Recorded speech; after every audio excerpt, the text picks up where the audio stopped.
Chapter 723. Your Highness, King of Shu. The young man surnamed Fong came in from outside. He first bowed to King of Shu, and then turned his head to look around. King of Shu looked around, waved his hand and said, "You can leave now."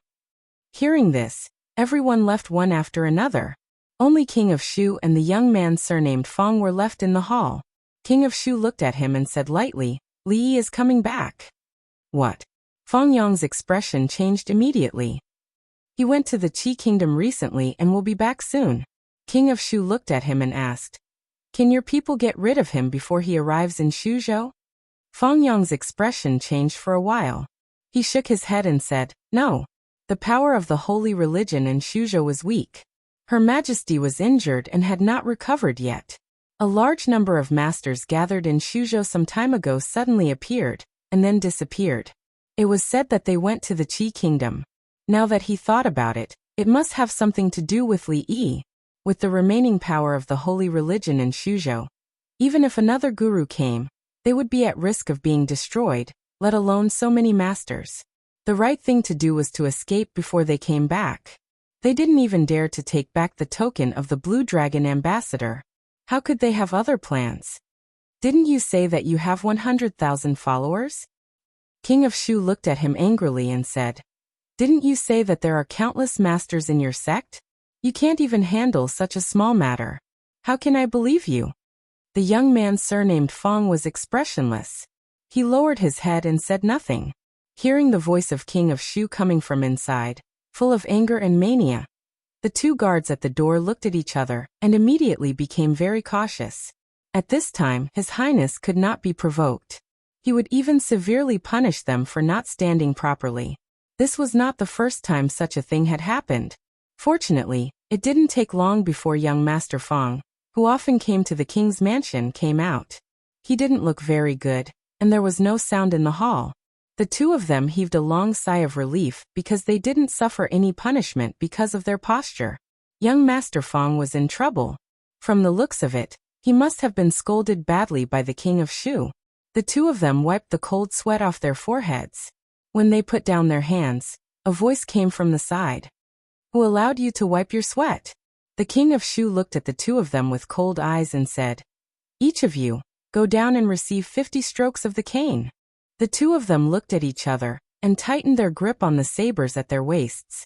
In the end, they loosened their grip. At the same time, the youth surnamed Fong walked out of the King of Shu's residence. Two blue-robed men came forward and respectfully said, "Protector." The youth with the surname Fong turned around and looked at the gate of the King of Shu's residence. He said coldly, "We'll do it tonight. Son-in-law, shall we make our move?"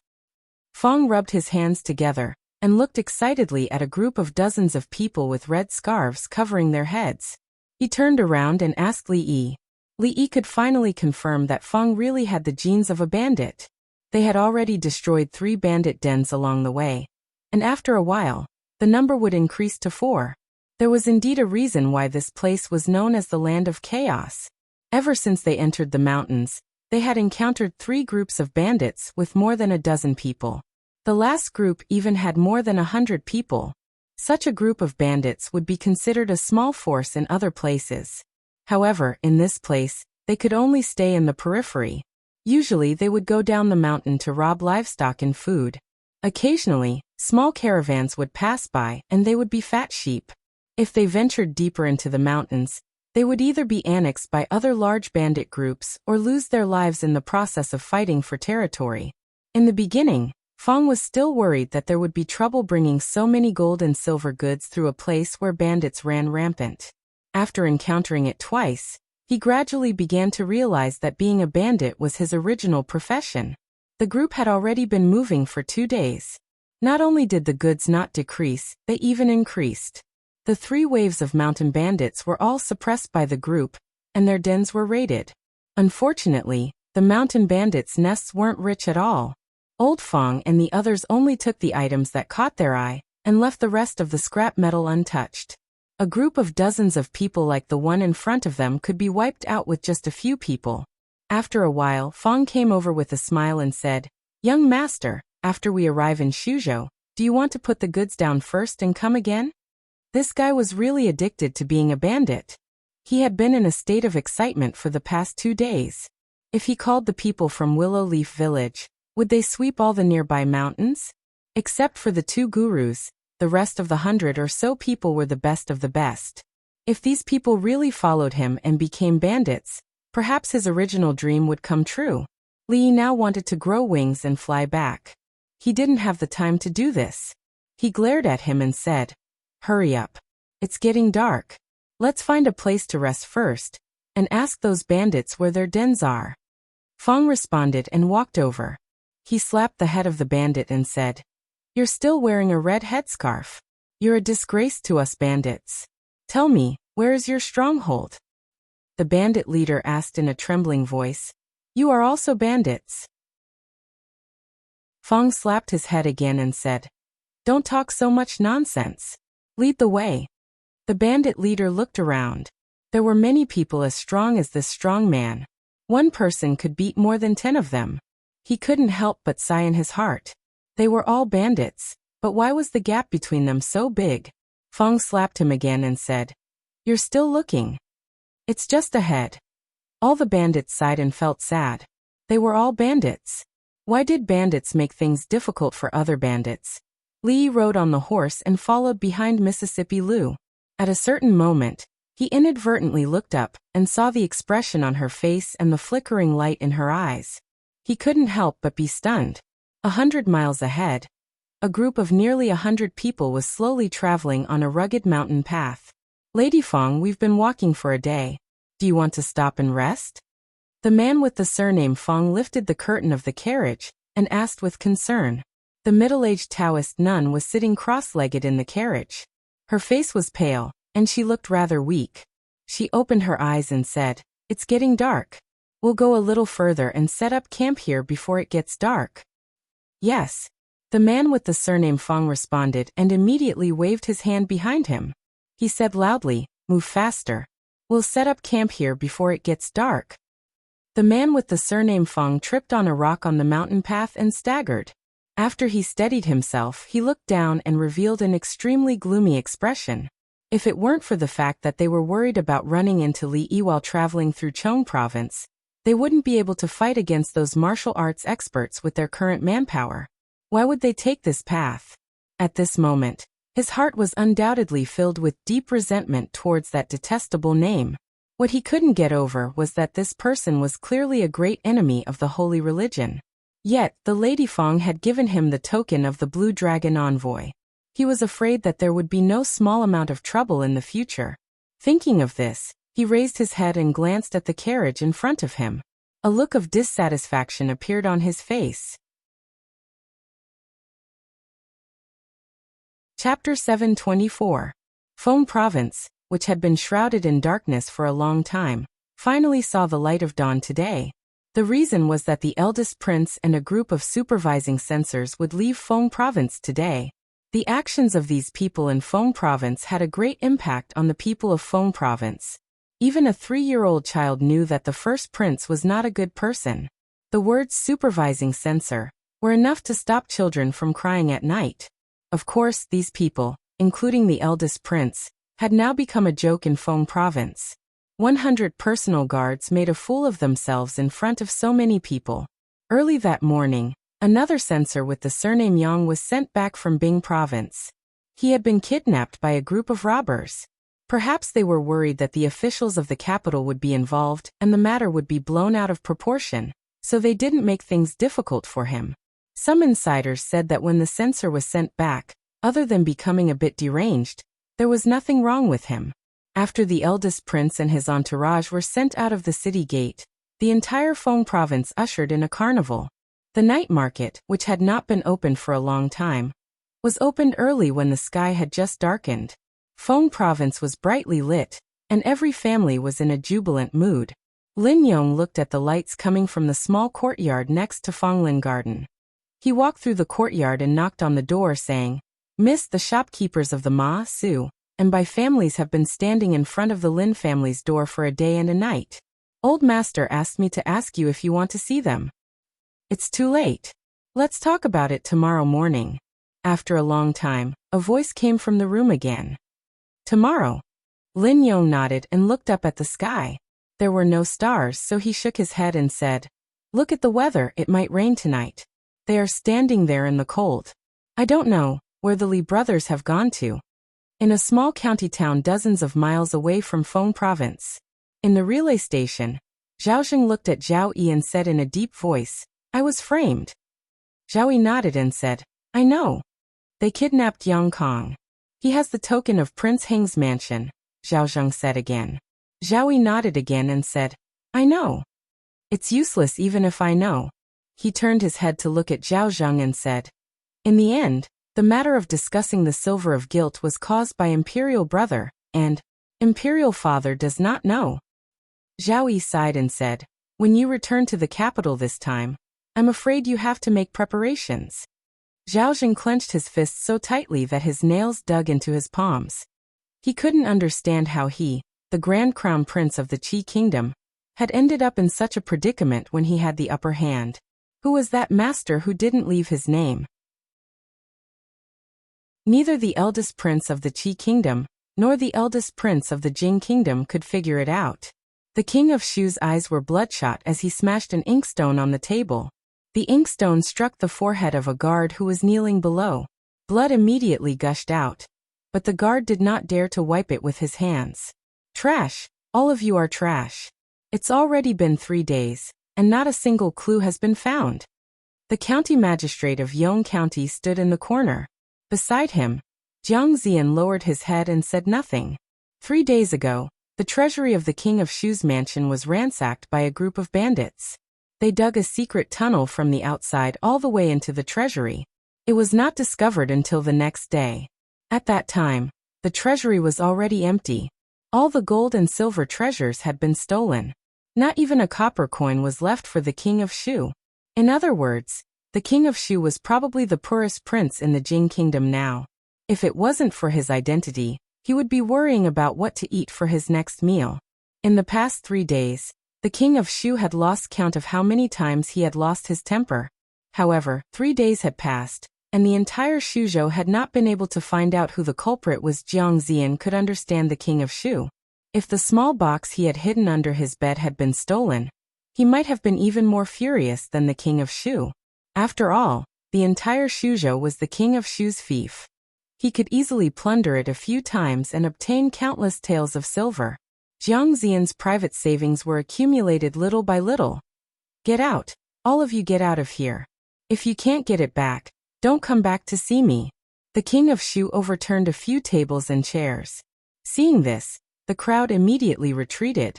Walking out of the mansion, Jiang Zian looked at the county magistrate of Yong County and said, "Fang Yong and the others left 3 days ago. Could it be?" The county magistrate shook his head and said, "Impossible.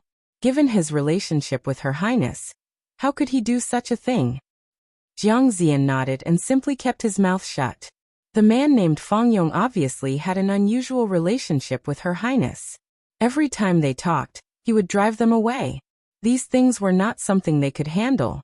In addition, there was another thing that made him feel a myriad of emotions in his heart. In fact, he could no longer describe the specific feelings. That person was finally coming back. Jiang Zian sighed and looked in the direction of the city gate with an indescribable expression. After leaving Shuzhou and going south for another 100 miles, it was the chaotic place that people avoided. There were countless mountain bandits and bandits in the mountains.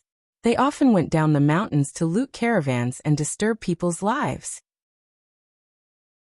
Because of its special geographical location, both the Jing Kingdom, the Qi Kingdom and the Wu Kingdom adopted a laissez-faire attitude towards this place, which directly made the bandits there more rampant. Every night, if you looked down from the highest peak, you would find that the mountains were lit up with many lights, which showed that there were many bandits in the mountains. At this moment, a voice rang out from one of the thatched cottages on one of the mountains that was lit up with a faint light. "Big brother, they outnumber us. Why don't we run away? The way down the mountain has been blocked by them. How can we run away? Tomorrow morning, we will fight to the death with them. At that time, we brothers will fight to the death for Big Brother. Big Brother just needs to escape and go back to live a good life with sister-in-law. Big Brother, Please take care of our family. What are you talking about? I brought you out. How can I run away alone? Inside the thatched cottage, the candlelight was weak and swaying, but the inside of the cottage was not dark. Perhaps it was because there was a shiny bald head that reflected the light in all directions. Several bandits stepped forward and tried to persuade him. Big brother. All of you stop talking. The bald bandit waved his hand and said, Since you've embarked on this path, this day will come sooner or later. Tomorrow, find an opportunity and run away if you can. Staying alive is more important than anything else. He looked at the endless swaying shadows of trees outside the window and sighed in his heart. He had thought that with his hot blood, he and his brothers could make a name for themselves here. He didn't expect that after only 2 months, they would be forced into a dead end. In this place where the strong preyed on the weak would either die or be swallowed up by the stronger ones. 2 months ago, they had just dispersed a small bandit group here, but they didn't expect that 2 months later, they would make a comeback, and there were already dozens of them. The few of them would never be able to defeat them. Now that their only escape route down the mountain had been blocked, it was impossible to escape. They could only fight with all their might. The bald bandit collected his thoughts and turned to look at the crowd. He said, If anyone escapes tomorrow, remember to help me pass a message to my tigress. Bang. As soon as he finished speaking, the door to the thatched cottage was kicked open. A figure that was as sturdy as the bald bandit blocked the door. A middle-aged woman dressed in coarse clothes stood there, looking at him and saying coldly, If you have anything to say it to me personally now. The woman's appearance was ordinary, but her figure was extremely sturdy. However, the most eye-catching thing was not her sturdy figure, but the 2 mountain-splitting hammers in her hands, and her head that was also shiny without a single strand of hair. Especially after she walked into the thatched cottage, the entire room seemed to have become much brighter. Why are you here? The bald man was stunned, his face revealing a look of disbelief as he blurted out loudly. After speaking, he seemed to realize something and subconsciously retracted his head. His voice was as soft as a mosquito's. Why are you here? Chapter 725. The so-called mountain bandits were so weak that it was disappointing. Along the way, they had destroyed many of the bandits' nests, but there was not a single casualty. Not to mention death, there was not even a single injury. If it wasn't for the fact that he wanted to go back, he really wanted to stay here for 10 days or half a month and sweep through the surroundings. It was a virtue to pluck feathers when a goose passed. No matter how small a mosquito was, it was still meat. In any case, he had encountered nothing good. He would just treat it as getting rid of evil for the people. Feng revealed a look of anticipation and said, Young master, why don't you think about it again? We've already come this far. It would be a pity if we don't do something big. Li looked at him and said, Why don't we go back and leave some people here for you? No, of course I want to go back with you. Feng shook his head. It was fine for him to stay here for a few more days, but he couldn't stand to stay here for a long time. I'm going to the front to relieve myself. He turned over and got off the horse. When he walked forward, someone followed him. Brother Feng, I'll go with you. Li Yi turned around and asked Yang Liuqing, How long until we get to Shuzhou? Yang Liuqing replied, 2 more days. Li Yi calculated. From Shuzhou to the capital, if they traveled day and night like before, and went by the nearest waterway, it would take about a month. It would be a little slower to go back, but it would take about a month and a half to get there. This time, he didn't leave home for a long time, less than 4 months, but it happened to be at a time when he shouldn't have left. But fortunately, everything was still in time, not far behind Li Yi. The sloppy old man threw a candy into his mouth, shook the reins, and took 2 steps forward. He looked at Yang Liuqing and asked, How is that old guy Yang Wanli? He's not dead yet, right? Yang Liuqing glanced at him and said lightly, I don't know what you're talking about, and I don't know any Yang Wanli. This old man still recognizes Cloud Piercer. Back then, Yang Wanli used this move to fight me to a draw.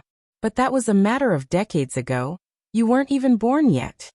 The sloppy old man smacked his lips and said, For the sake of martial arts, that old guy even gave up the throne. He definitely wouldn't teach this move to an outsider. Could it be that you're his daughter? After saying this, he shook his head and denied. That's also impossible. That old guy can't find a woman. He only likes swords and no woman would like him. Could it be that you're his disciple? And I've never heard of him accepting a disciple. Yang Liuqing glanced at him and asked, Dare I ask if Senior has a family? The sloppy old man's expression froze.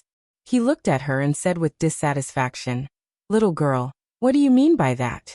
This old man is different from that old guy. This old man didn't have a family, because this old man doesn't want to have one. Back then, this old man was also handsome and elegant. If you don't believe me, you can go back and ask that old guy Yang Wanli. Yang Liuqing glanced at him and didn't say anything. The sloppy old man's expression froze again.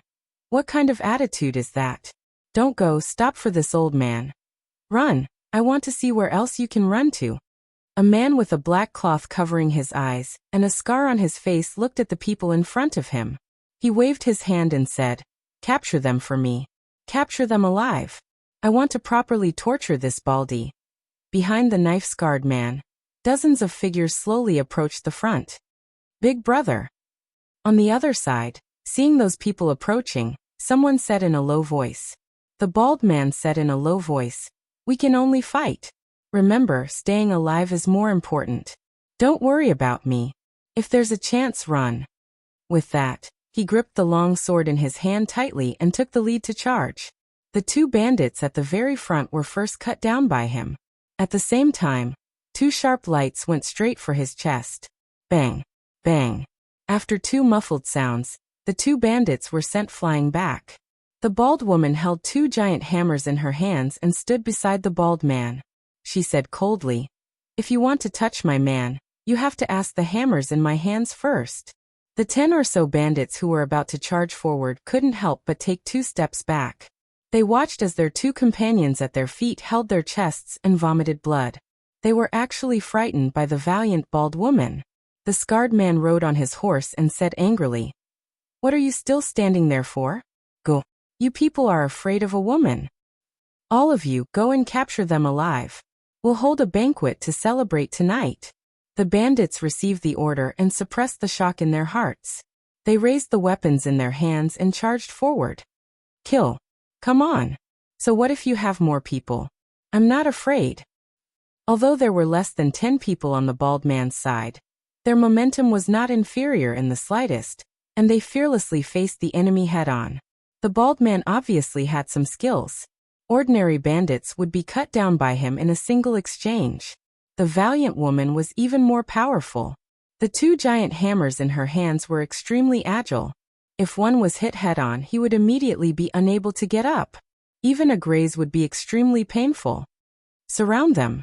Surround those 2 baldies. The scarred man commanded from his horse. Immediately, 2 groups of about a dozen bandits gathered together and surrounded the 2 of them. The rest of the bandits went to surround the others. 2 fists were no match for 4 hands. Although the bald man and his wife were slightly better, they could only protect themselves when surrounded by enemies several times their strength.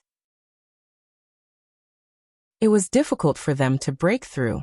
Seeing that his brothers had been subdued, the bald man was so angry that his eyes almost popped out of their sockets. When he tried to charge out with all his strength, a knife struck his leg, and he immediately knelt on the ground. My husband! The valiant woman shouted and waved her hammers to force the crowd away. She guarded him by her side and gripped her hammers tightly. Her eyes coldly stared at the surroundings.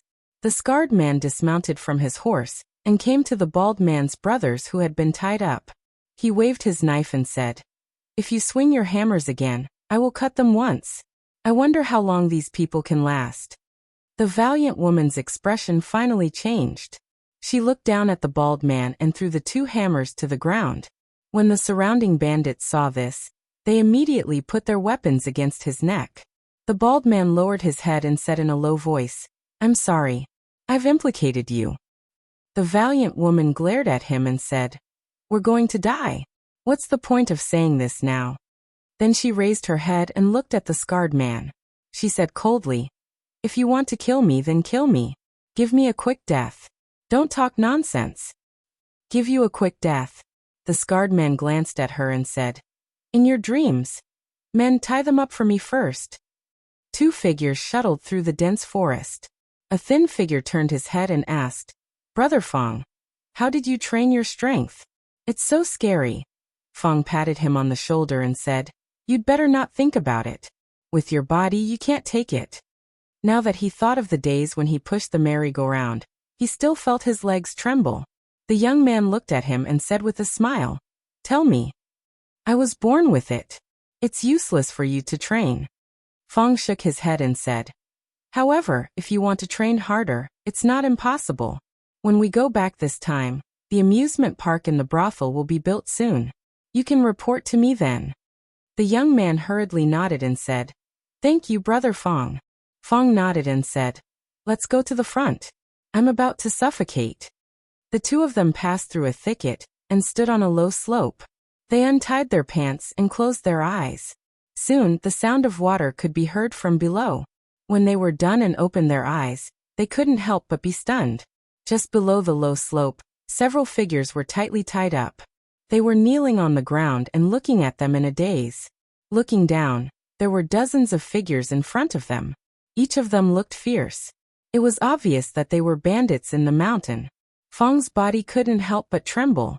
He pulled up his pants and looked down. I'm just peeing. You guys continue. The scarred man wiped the water off his face and gritted his teeth. Catch them and cut them off.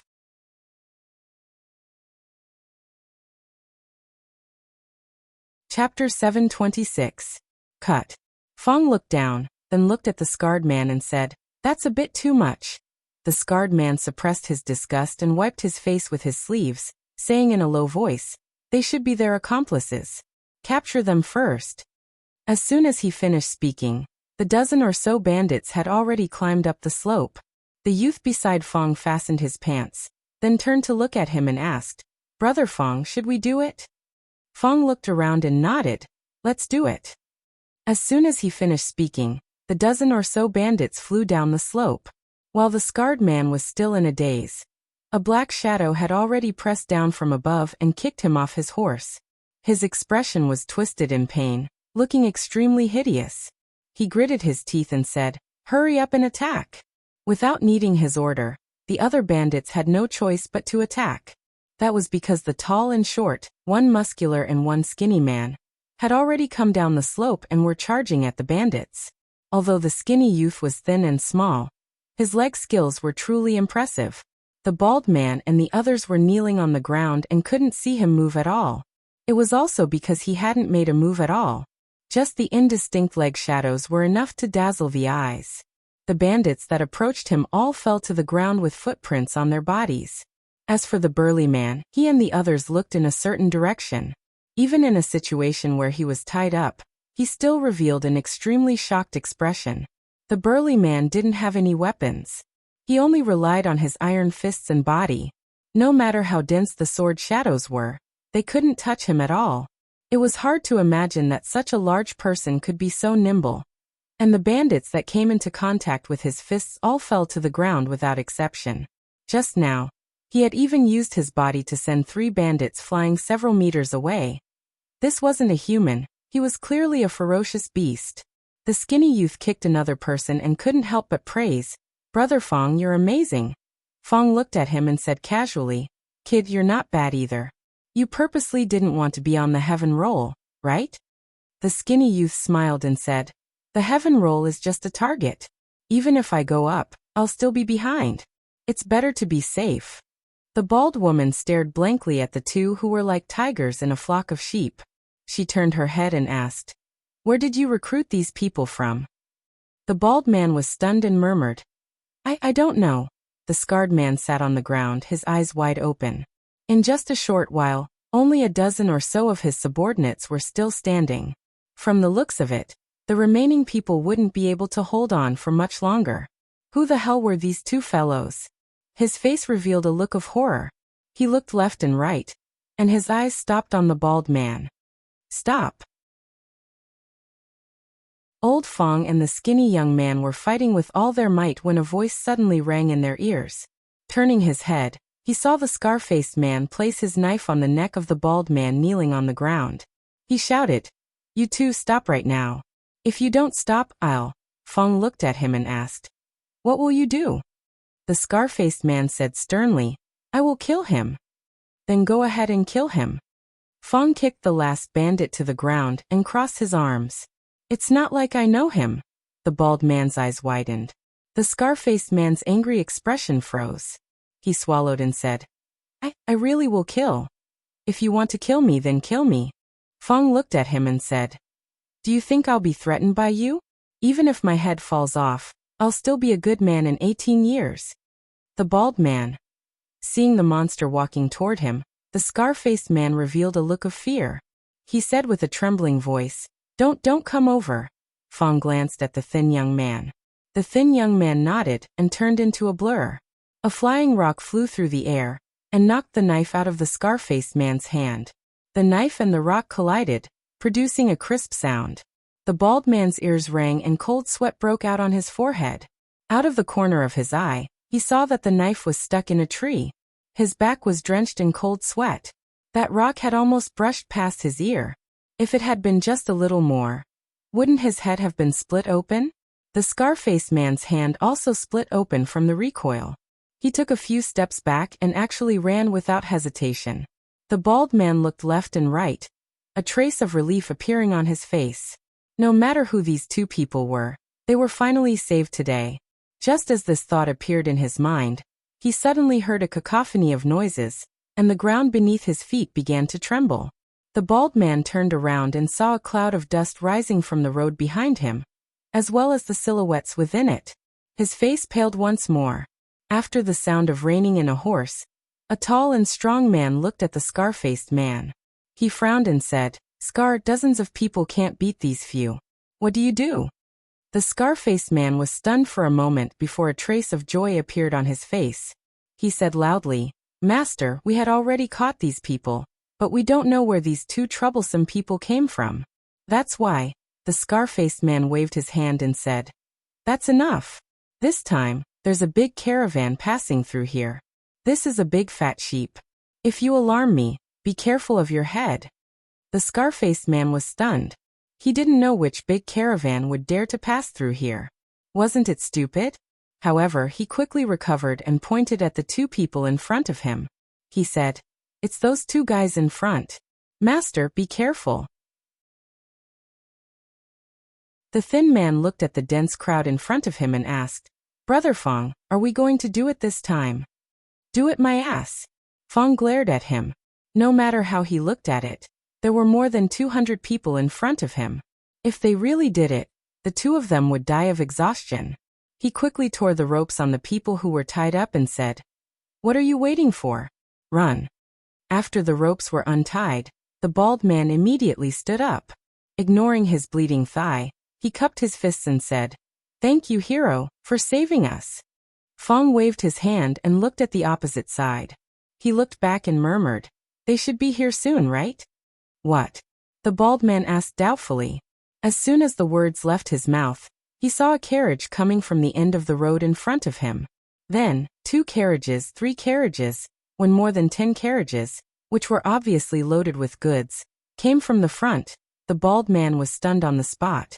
He finally understood why the notorious Zhenshan tiger of this generation would come out personally.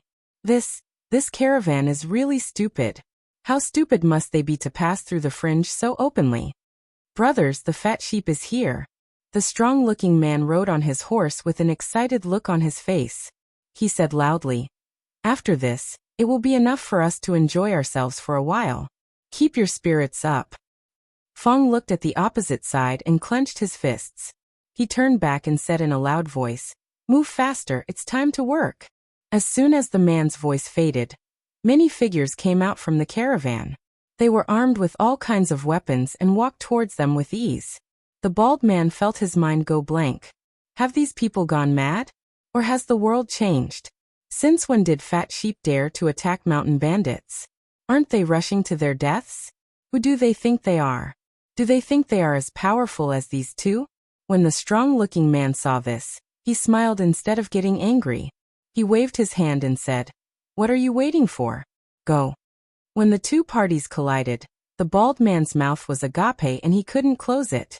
His brothers and the bald woman were also dumbfounded. Like crushing dry weeds and smashing rotten wood. What bullsh asterisk Tijanshan tiger. His name is so resounding, and he even said that he's the most powerful bandit leader of this generation. It's all bullsh asterisk T. In an instant, he was dragged down from his horse by one of the bandits. After 2 kicks, he lay motionless on the ground. The others were also like chickens and dogs that couldn't withstand a single blow. No, it wasn't that they were chickens and dogs. It was that they had encountered a group of monsters. One person, even if they could defeat one of them, it would still be fine. Have you ever seen someone catch a blade or an arrow empty-handed? Have you ever seen someone punch someone? Have you ever seen a horse fall to the ground with a single punch? Have you ever seen bandits rob merchant caravans? Have you ever seen a merchant caravan robbing a bandit? He had really seen it. When the burly man stepped on Jinshan Tiger's head and asked him where their lair was and what valuable items they had, the bald man felt as though the faith he had built up over a long period of time had crumbled. Who are the bandits and who are the fat sheep? Is this world still the same as the world I'm familiar with?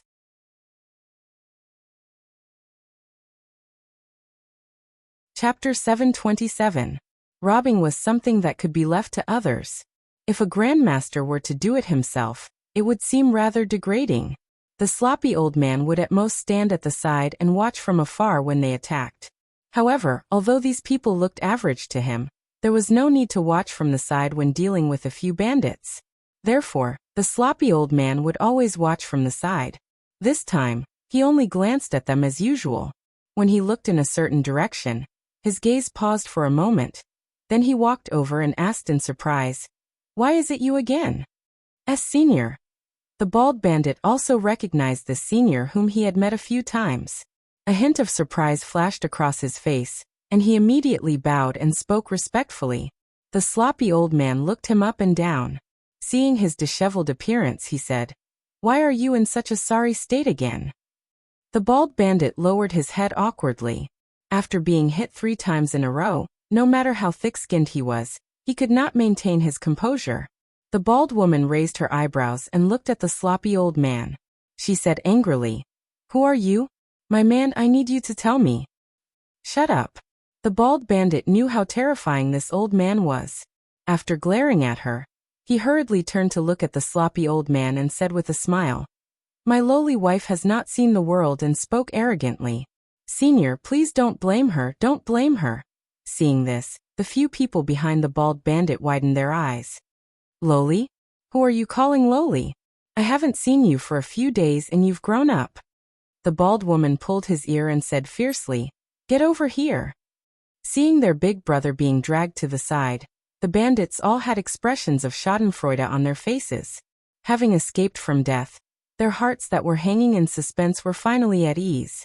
Lee and Mississippi Lou walked over and looked at them.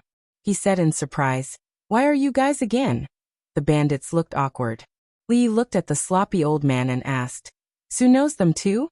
The sloppy old man nodded and said with a chuckle, "That little baldy is an interesting person." Lee looked at them and asked, "Tell me, why are you guys here?" Looking at the 3 people opposite them, the awkwardness on their faces deepened. After being a bandit for so long, he really didn't have the face to say it again. The other side. The bald woman let go of the bald man's ear and asked, "What's going on?" The bald man shook his head and said, "It's nothing. I've only met them twice before." The bald woman nodded and squatted down. She looked at his wound and asked, "Is your injury okay?" "Skin injury." The bald man shook his head and suddenly said, "Let's go back and live a good life from now on. We won't be bandits anymore." "Umph." The woman coldly snorted and said, "You don't want to inherit your father's dying wish? Are you satisfied if you don't make a name for yourself? Aren't you afraid that I'll continue beating you up when we get back?" The bald bandit rubbed his bald head and smiled awkwardly. "Living a good life is better than hanging my head on a belt. If you want to hit me, then hit me. But can you bear to hit me? Dead man." The bald woman glared at him and said, "Heal your wounds first. We'll talk about the future in the future." The bald man smiled foolishly. Lee didn't expect the bald bandit's road to be so tortuous. Nothing could happen more than 3 times, but he had been defeated 3 times in a row. His perseverance alone was enough to move people. It would be a waste of talent if such a person didn't become a bandit. Especially this kind of person who had principles, a bottom line, perseverance, and was willing to work hard. There weren't many of them. The Fringe was a place that he had set his sights on for a long time. But because of the long distance and his lack of understanding of the place, he didn't take any substantial action. This time he just happened to pass by. Just as Fong said, it wasn't easy to come here. If he didn't do something, it would be a waste of an opportunity. This place was a treasure trove waiting to be mined. Seeing that the bandits were all wounded, Li beckoned to Fong and said, "Call a few people over and help them tend to their wounds." Then he saw the bald man limping over with a wound on his thigh that was still bleeding. Li pointed at him and said, "Your wound needs to be tended to too." "No need." The bald man shook his head. Before he could say the word "no need," the bald woman pinched him hard on his waist. Not long after, the bald man saw that someone was sewing his thigh with a needle and thread. He asked in surprise, "Why does this thing look like it's sewing a pocket? Will it work?" The bald woman behind him smacked his head and said, "Shut up. You talk too much. It'll heal faster if you stitch it up." Li was a little surprised. Although this bald man was unlucky, he was a real man. He didn't make a sound while stitching up his wound, and even looked at it curiously. Li didn't know if he was really good at enduring or just stupid. Li looked at him and asked, "You haven't given up after so many times. Do you really like being a bandit?" The bald man raised his head and waved his hand. "I quit. I wanted to be a bandit before, but I didn't know what it was like to be a bandit. Now it seems that I'd rather go back and live my life. It's better than being hacked to death." He really understood now. It wasn't just a caravan. Any random robber on the road could wipe them out. What was the point of being a bandit? His future was bleak. Li was stunned for a moment. He looked at the bald man and said, "Young people should have dreams. Don't give up just because of a little setback. Nothing can be done in one go. Only by enduring hardship can you achieve success." The bald bandit sighed. "Sigh, I'm not young anymore. Middle-aged people should also struggle. As long as life is alive, the battle will not stop. One couldn't only care about oneself. One had to persuade others to do good." Li looked at the bald bandit and asked, "Touch your conscience. Do you really want to give up?" The bald man showed a hint of hesitation. After a moment he sighed and said, "We've all lived a hard life. I don't want to rob those poor people. As for the caravan..." The bald man turned his head to look at the person lying on the ground not far away. He didn't say anything. What he wanted to say was that a caravan with brains wouldn't take this path. They needed to go down the mountain and rob further away. They also needed to steal business from other bandits. Brainless caravans. They couldn't compete with brainless caravans. Robbing the poor and robbing caravans is the lowest level of bandits. Li patted his shoulder and said, "Robbing bandits is the king of bandits." "Robbing bandits?" The bald man looked at him with a dazed expression. Crash! Fong walked over with large strides and threw a large bag on the ground. He said, "Young master, these were found on the bodies of those bandits. I heard from them that there are even more good things in their stronghold. I've already sent people over." The bald man looked over and saw that the bag was filled with gold and silver. There was quite a lot of them. He was stunned once again. He thought about the scholar's words again. Gradually, a look of understanding appeared on his face.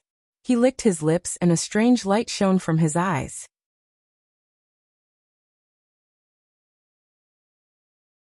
Chapter 728. A soldier who didn't want to be a general wasn't a good soldier. A tailor who didn't want to be a cook wasn't a good coachman. A bandit who didn't want to be the king of bandits wasn't a good baldy. The bald man really wanted to be a bandit.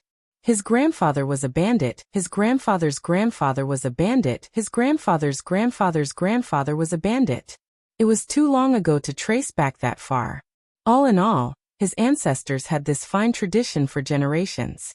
When it came to his father's generation, he had no choice but to turn over a new leaf because his territory was taken away. With such a glorious history, how could he be willing to be mediocre? That was why he wanted to recreate the glory of his ancestors. But he failed. Once, twice, thrice. As the saying goes, nothing can happen more than 3 times. After failing 3 times in a row, and it was a crushing defeat without any suspense, anyone would be disheartened. But he still couldn't accept it. The scholar in front of him had indeed opened a new window for him. However, a thought was just a thought. He needed to have the strength to match it. In the fringe, bandits slaughtered and annexed each other's territories. The winner would naturally obtain a bigger territory and accept everything from the loser. As for the loser, he could only choose to submit or die. He didn't want to choose either of these 2 paths. The bald man waved his hand and said, "Forget it. The fringe isn't that simple. I might lose my life one day." Li shook his head regretfully and said, "All right then. Fong, go ask around and see who is willing to stay here. The first batch of people who stay will be treated like a manager. They will be given a house and a wife after 3 years. They can stay or leave as they please." Fong patted his chest and said, "Don't worry, young master. Along the way, those fellows have been suppressing their evil thoughts. Some of them have mentioned it to me. I'll go and talk to them now." The bald man was stunned and asked, "What do you mean?" Li waved his hand and said, "Don't worry. Our people aren't familiar with this place. It's inconvenient for them to stay here. We need to find a guide who is familiar with this place. I think that mountain tremor tiger is a good choice. Go and ask him if he's willing." "Do something?" The bald man mumbled. After thinking for a while, he immediately understood what Lin Sheng meant by do something. They were going to do something big. These people were all like monsters. The mountain-shaking tiger was powerful enough and could be considered the largest bandit force in this area, but the other party only sent a dozen people to easily annihilate them. If he really had the help of these people, then whatever tiger of the mountain or soaring dragon of the heavens, they would all be **t. If he was a tiger, he had better lie low. If he was a dragon, he had better coil up. When the time came, he would take over their territory, manpower, and influence. Oh my God! The light that had been extinguished in the bald man's eyes finally reignited. He looked at Li Yi with bright eyes and asked seriously, "Mountain Shaking Tiger is a two-faced man. He's not a good guy. I'm also very familiar with this place. What do you think of me?" "Let me think about it." Li Yi looked at him, thought for a moment, and said, "I don't think Mountain Shaking Tiger is that kind of person. I have to talk to you about this." The bald man moved a stone and sat opposite him. He shook his head and said, "This Mountain Shaking Tiger was not a good guy before he became a bandit. He killed someone and was forced by the government, so he escaped here. He first joined a stockade, then poisoned the stockade chief and sat on the throne himself. Then, after a while, Fong came over and said, 'Young master, there are a total of 27 people who are willing to stay.' This number surprised Li Yi quite a bit. The capital was so prosperous and lively, and they had everything they wanted. There was no lack of leisure and entertainment. Yet, there were still so many people willing to stay in such a desolate place. What was wrong with them? What kind of people did Mississippi Lou recruit? When he saw what Mississippi Lou said to those people over there, Li Yi understood that it was not what kind of people Mississippi Lou recruited, but what kind of leader they recognized, according to the bald macho man. The mountain-shaking tiger was really a bastard who had ulcers on the soles of his feet and pus on the top of his head. No one knew when he would stab someone in the back. Therefore, the job of tour guide and consultant naturally fell on the bald man who was fated with him. When he was thinking about some arrangements in his heart, a cold touch suddenly came to the tip of his nose. Li reached out and touched it. His fingertips were slightly wet. Looking up at the sky, Fong walked over quickly and said, "Young master, look at the sky. It's going to rain. Let's go to the mountain-shaking tiger's territory to hide from the rain. We'll leave when the rain stops." Li nodded. Fong walked over, waved his hand and said loudly, "It's raining. Everyone, hurry up and keep up." The rain in the mountains really came without warning. As soon as they walked to the mountain-shaking tiger's place, before they had time to sit down, the heavy rain poured down. Lee stood at the window and looked at it. It seemed that it would not stop for a while. The rain in the mountains comes and goes quickly. The rain should stop in an hour at most. However, it's raining so heavily that it should be difficult to walk later. The bald man was always trying to show his value. At this moment, he stood at the door and showed that he knew the weather in the mountains very well. It turned out that this bald man might not be a good mountain bandit, but he was a good weather forecaster. After more than half an hour, the rain really stopped. Although the rain was not light, it did not last long. The road was only slightly muddy. Fong came over and asked, "Young master, are we leaving?" Li waved his hand and said, "Let's stay here for the night and leave tomorrow." The muddy road was only one of the reasons. Since he had decided to do something here, of course, he had to arrange the route and plan for the future. After all, he was far away in the capital. Everything here in the future still depended on them. Li looked at Fong and said, "Call Rui over." There were many things to plan. The first thing was how to deal with mountain-shaking tiger, and the others. These vicious bandits should either be eliminated for the sake of the people and put an end to their troubles, or they should be crippled of their martial arts and sent to build roads, bridges, and houses. As for the other small fries, they could not do the same. Of course, the road still needed to be paved. First, they should be tempered to wear down their character. Then they should be disorganized and reorganized. Those people could be trained to be the new base. Big fish preys on small fish preys on shrimps. The weak are prey to the strong. This is the law of the fringe. Today's boss might not be tomorrow's boss. Tomorrow's boss might be hacked to death in the evening. If it wasn't for the fact that they had no other choice, not many people would be willing to become bandits. Although they couldn't be completely trusted, they didn't need to be trusted to build a house, or to be a lackey who could fight wherever he wanted. Among the small leaders, he could take a white rabbit creamy candy pill to control them. Every 3 months, he would take a hawthorn pill to detoxify the poison. After that, he could let them control their subordinates. At the very least, there was no lack of poison experts among those who roamed the Jianghu. It was not impossible to consider using their real skills.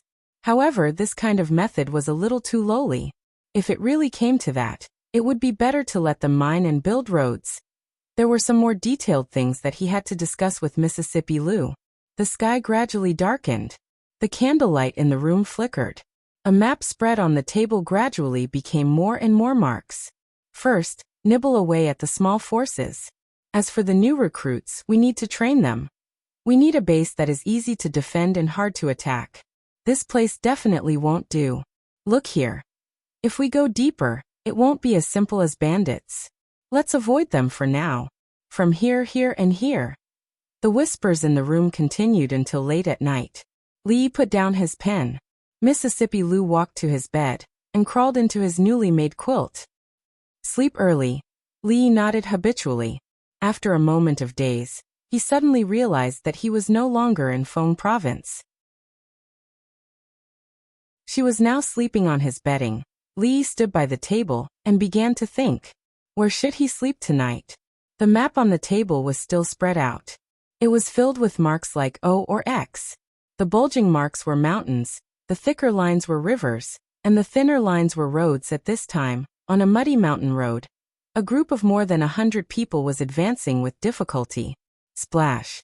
The young man stepped into the quagmire, and his face darkened once more. He looked down at the raging river below and could not help but curse angrily. Damn rain, damn Li.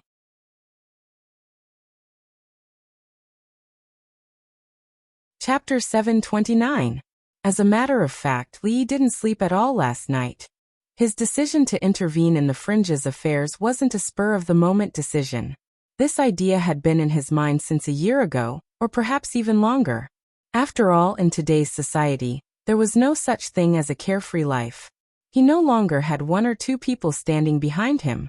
No matter what kind of trouble he might encounter in the future, he had to leave at least 17 or 18 escape routes for himself. He spent the entire night making the arrangements for the fringe's future as detailed as possible. Although he couldn't say that he covered every single detail, He wouldn't overlook the general direction. He also had to make arrangements for the people who would stay behind in the fringe one by one. He had to make the arrangements as detailed as possible to avoid future problems. This wasn't an easy task. It was physically and mentally taxing. When the oil lamp on the table gave its last spark and extinguished its flame, Lee raised his head and saw that the sky was almost bright. "You didn't sleep at all last night?" Lee turned around and saw Mississippi Lou getting off the bed and walking towards him with a coat draped over her shoulders. "She still has the cheek to ask me such a question." Lee covered his mouth and yawned. A wave of fatigue washed over him. "You're awake. I'm going to take a nap." He waved his hand, walked over, took off his shoes and coat, and crawled into bed. "It's been a long time since I've smelled a fragrance from my bed. It's a completely different scent from Rui's. More importantly, this bed is still warm." For some reason, the term bed warming made suddenly popped up in his mind. Then after that he lost consciousness.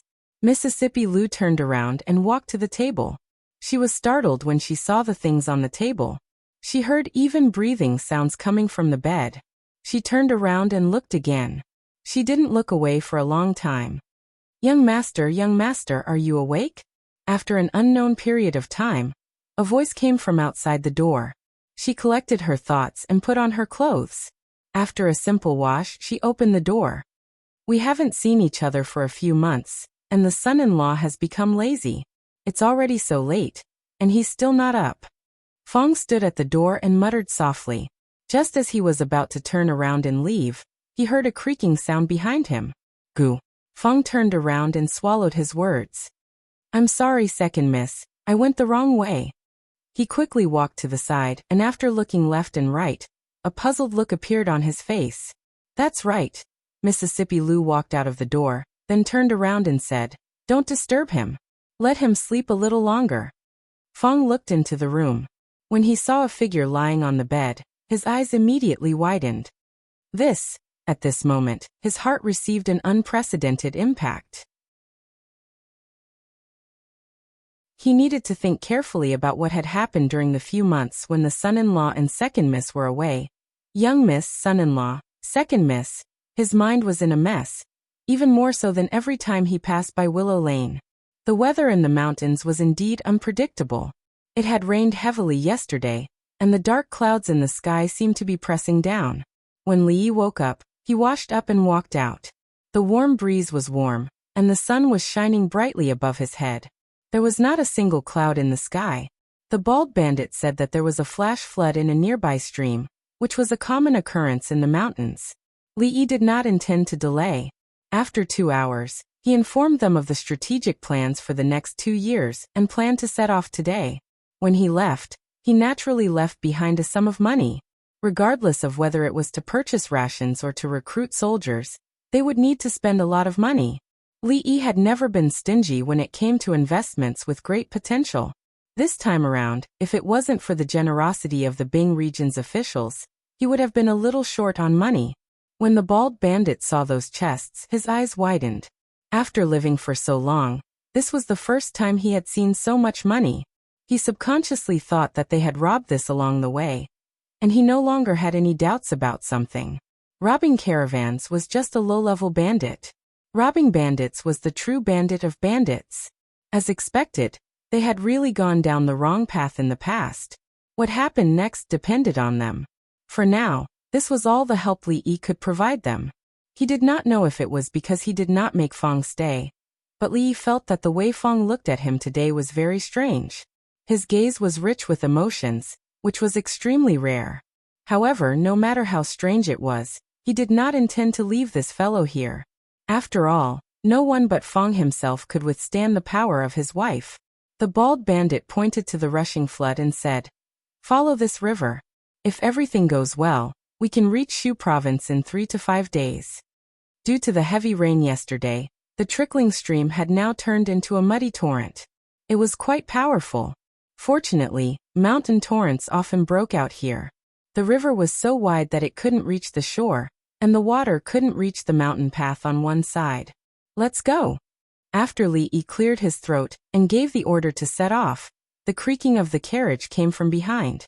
At a bend in the mountain path ahead, The man surnamed Fong's clothes were still wet and stuck to his body, making him feel especially uncomfortable. His shoes and socks were also wet, and there was even water in his boots. His eyes were bloodshot, and the depression and anger in his heart had almost reached the limit. The nearly 100 figures around him were in the same situation. Ever since they entered the mountains, they had already encountered several groups of bandits. They all treated them as caravans. Although they were all weak bandits, they still brought them a lot of trouble and completely messed up their journey. The sudden rain yesterday had caught them unprepared, and they did not even have time to set up camp. Although they had rested for a night, the mountain was wet and their clothes were still wet. In such a state, the atmosphere was extremely oppressive as they walked on the bumpy mountain path.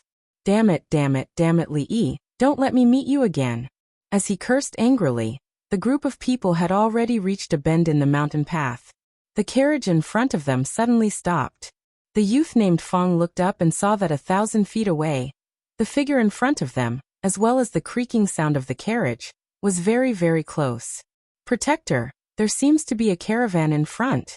A hint of impatience appeared on the man surnamed Fong's face. Although he did not know which caravan dared to pass through here, since he had encountered them, there was no reason for him to let them go. He waved his hand and was about to speak when a figure suddenly flew out from the carriage. The middle-aged Taoist nun's face was slightly pale, and her eyes were filled with shock and uncertainty as she looked ahead. And there really are caravans passing through this place. Li said in astonishment as he looked at the horse carriage and the silhouette of the people not far away from him. However, the surprise on his face quickly disappeared. Looking at the figures in blue and yellow, he dismounted and muttered, "It can't be." It was unknown when the sloppy old man had appeared beside him. After throwing a piece of candy into his mouth, he fiercely chewed and slowly said, "Yes." Old Taoist Yuan appeared on his other side. Looking at the figure in front, he said, "So it's her?"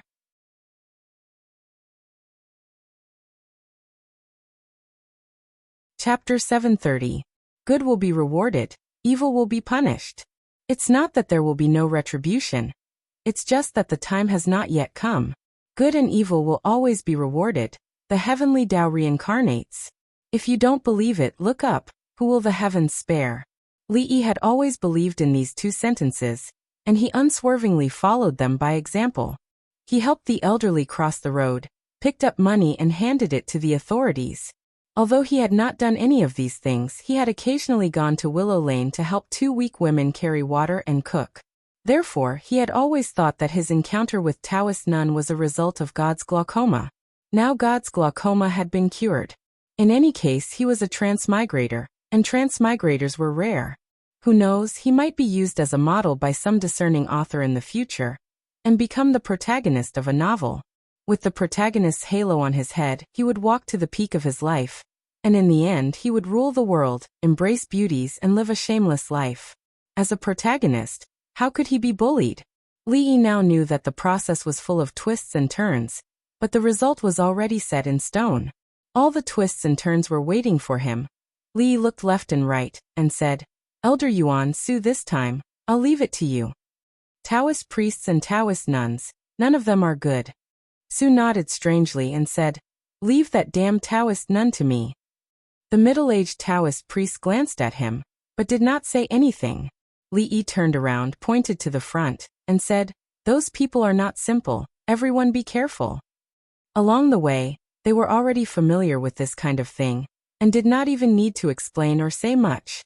The crowd behind them had already started moving. In front, looking at the crowd pressing toward them, as well as the two extremely dangerous figures in front of them, Taoist nun's face finally darkened. Retreat! As soon as her voice fell, she had already disappeared. That thing! The youth surnamed Fong had already realized something, and his expression changed. He looked ahead, then looked at the rushing torrent below, and waved his hand to the back, gritted his teeth, and jumped down. He was already clear about the strength of those people. This time, he had chosen this path to avoid them, but who would have thought? The man with the surname Fong's actions were like throwing a stone into the surging muddy water, instantly disappearing without a trace. Li looked at the yellow-clothed and blue-clothed people jumping into the mountain torrent like dumplings. He couldn't help but be stunned. After a long time he sighed and murmured, "They are really cruel to themselves." Su and Taoist Yuan went after the Taoist nun. As for the rest of the people, seeing that the situation was not good, they all jumped into the water and disappeared in an instant. Seeing that they did not hesitate at all, Li strongly suspected that the followers of the holy religion had really learned some secret techniques like the water escape technique. As the second most important person in the cult, he had never heard of something that even the ordinary members of the cult knew. The Taoist nun was so cunning. She actually hid it from him. In the end, there were still some people who did not react in time.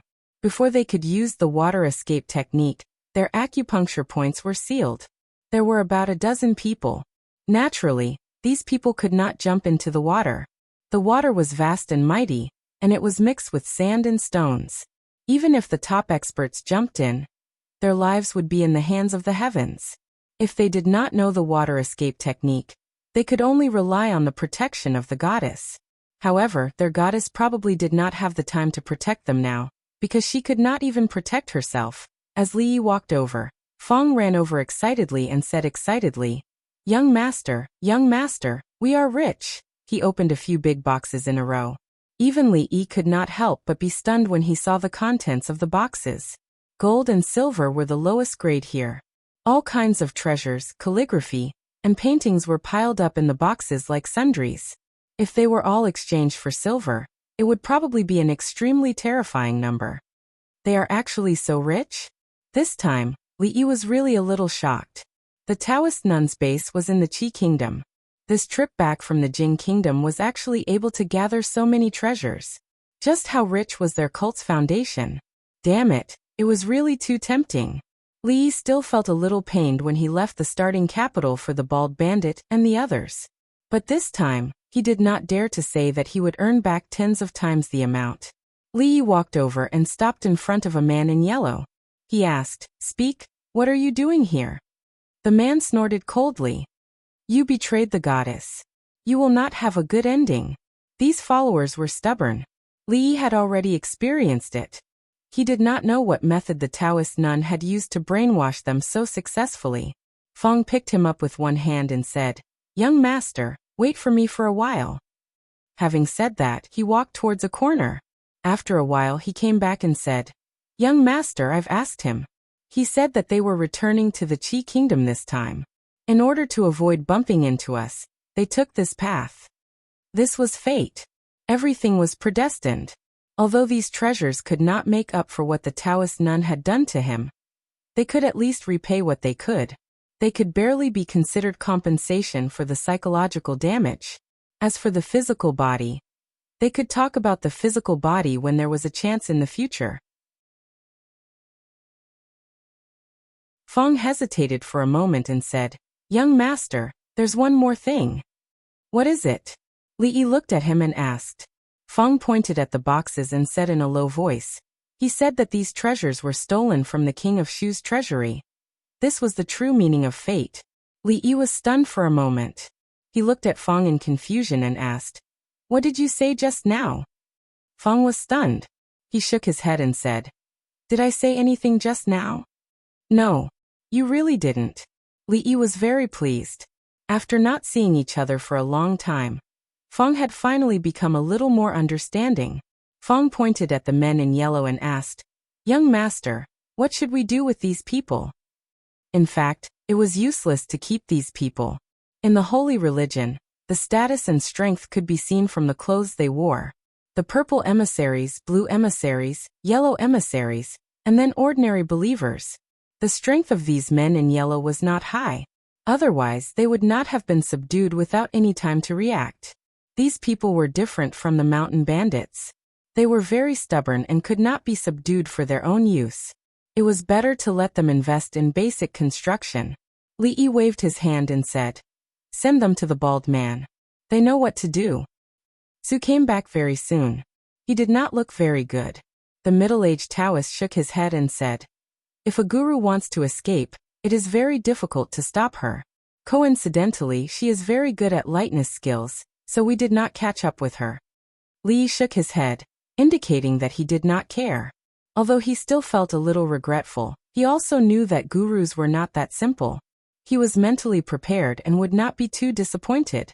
Thinking of something, he looked at the middle-aged Taoist and asked, "Taoist Master Yuan, do you know her?" The middle-aged Taoist nodded and said, "I thought she would disappear without a trace.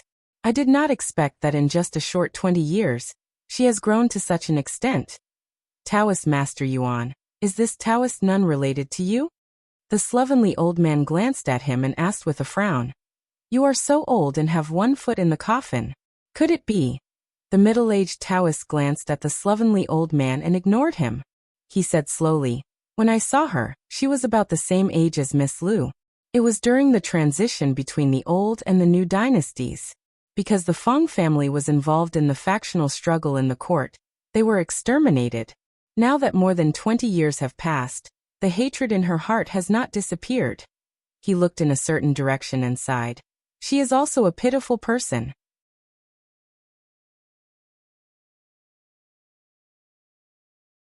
Chapter 731. The grudge between the Taoist nun and the old emperor was deep. Li Yi had met them several times along the way. Although he did not know the ins and outs of the whole matter, he knew a little. Now he understood that there was more than just a grudge between them. The hatred of the extermination of the family was as deep as the sea. Although the old emperor had not ascended to the throne at that time, it was not wrong to put the blame on the old Li family. Killing an entire family, and they were not allowed to rebel? Now that he thought about it, it had not been easy for the Taoist nun. Traveling to other countries and enduring humiliation for more than 20 years, not only did his martial arts cultivation reach Zongsha realm, he even managed to develop such a huge faction. If this were to be placed in a novel or drama, it would definitely be used as a revenge plot of the protagonist, and there would be no need for any changes at all. His conscience told him that if this had happened to him, he would have taken even more extreme measures.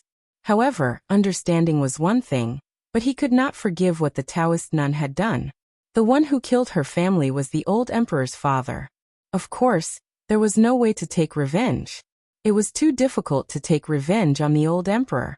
Logically speaking, the most suitable target for her to kill, torture, and tie up should be the king of Shu. What did it have to do with him? Sympathy was sympathy, but he still had to repay what he owed.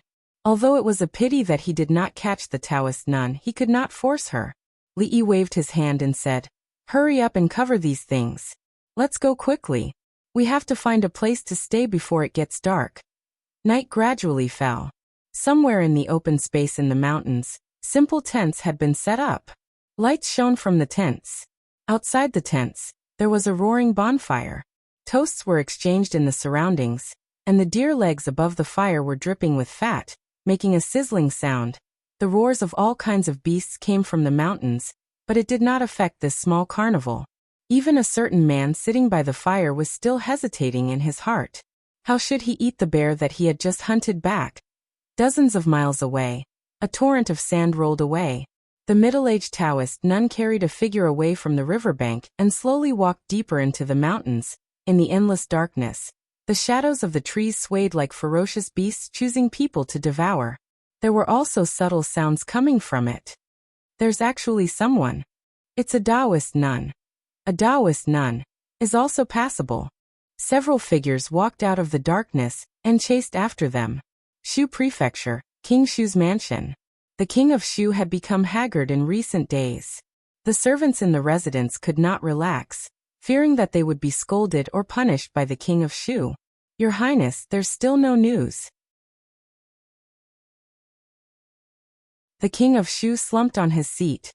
Someone came in from outside and said respectfully. The king of Shu looked up at him and asked, "Are you sure they are not in the Qi kingdom? We didn't find anything along the way." The king of Shu was slightly excited. Could it be that they met with an accident? The silver and treasures lost in the treasury might not be found this time. But if something happened to Li Yi and the others, such as choking to death while eating, choking to death while drinking water, or being crushed to death by a meteorite while walking, it would be good news for him.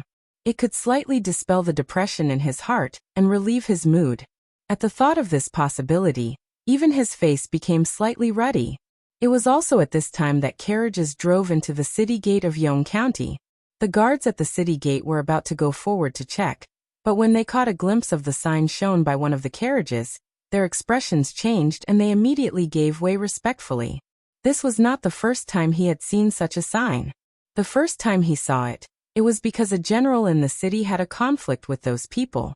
Now, when they were on duty every day, they would pass by the grave of that general. After the carriages entered the city gate, at the gate, there were immediately people running wildly toward the yamen. The streets of Yong County looked a little familiar to Li Yi. Not far away, the new Ru family inn had been built, but it had not opened for business yet. Standing at the entrance of the inn, Li Yi looked around. His surroundings had not changed much in the past few months, but his mood and situation were completely different from before and after. They had been traveling for nearly 10 days. Even if they were martial arts masters, they could not help but feel tired. After arriving in Shuzhou, everything was not so urgent. They could have a good sleep and recharge their energy. Tomorrow morning, they would officially set foot on the road home. Not long after he settled down, someone came in to report that the county magistrate of Yong County had arrived. The county magistrate did not come alone. Accompanying him were all the officials in the county government. Li Yi did not see Jiang Zian in the crowd, but he did not care. That brother Jiang should be feeling very bad at this time. All the officials in Yong County came to express their condolences, but they did not see the king of Shu. He had already arrived in Shuzhou. With the friendship between the two of them, why did the king of Shu not even show his face? Although the king of Shu might not be in a very good mood after his treasury was stolen, there was an old saying that a moment of spring night was worth 1,000 taels of gold. 1,000 taels of gold could be spent, but it would come back. Silver could be earned again if it was gone. Money was just a worldly possession.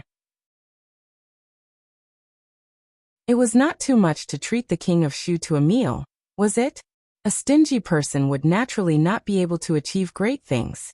The king of Shu would definitely not be able to achieve great things in the future. When he took a comfortable bath and lay on the bed for the first time in a long time, a satisfied expression appeared on his face. In the king of Shu's mansion, the young king of Shu's face was extremely gloomy. They are back. Your Highness, they have just arrived in Yong County. The king of Shu paced in the hall. After a while, someone came forward to report that the people from the intelligence office wanted to see him. No. Just say that I am not feeling well, and will not see anyone. The king of Shu waved his hand impatiently and said, You can report to I when they have left. Although he wanted to cut someone into 1,000 pieces, he could not make the decision in Shuzhou at this moment. Even if he really met them, he would feel even more depressed. Out of sight, out of mind. He simply did not even want to see the people from the intelligence office. In the county government of Yong County, the county magistrate of Yong County waved his hand and called a yamen runner over. He asked, Lord Jiang just said that he was not feeling well. Is he feeling better now? The yamen runner shook his head and said, Not yet. Lord Jiang has been resting in his room.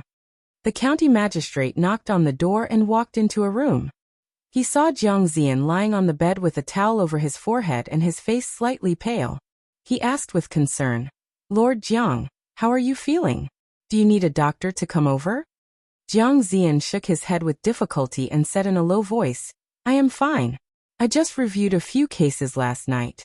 Maybe I caught a cold at that time. I will be fine after a few days of rest. The county magistrate sighed and said, Lord Jiang is a conscientious person. He is a role model for us. Jiang Zian said politely, It is my duty. It is what I should do. If it were not for the fact that he was in a hurry to rush back to the capital, Li Yi would definitely stay in Shuzhou for a few more days to catch up with the king of Shu and get to know him better. But other than the necessary rest, he really did not want to waste any time outside. Early the next morning, he and Mississippi Lu packed lightly and left the city on a few fast horses with Fong, the sloppy old man, and Taoist Yuan by their side. As for the people behind them, Yang Liuqing was in charge, so it was fine to go back slowly. When the people of Yong County began their busy day, somewhere far away from Yong County, Li Yi tightened the reins of his horse and whipped it again. Behind him was a trail of smoke and dust.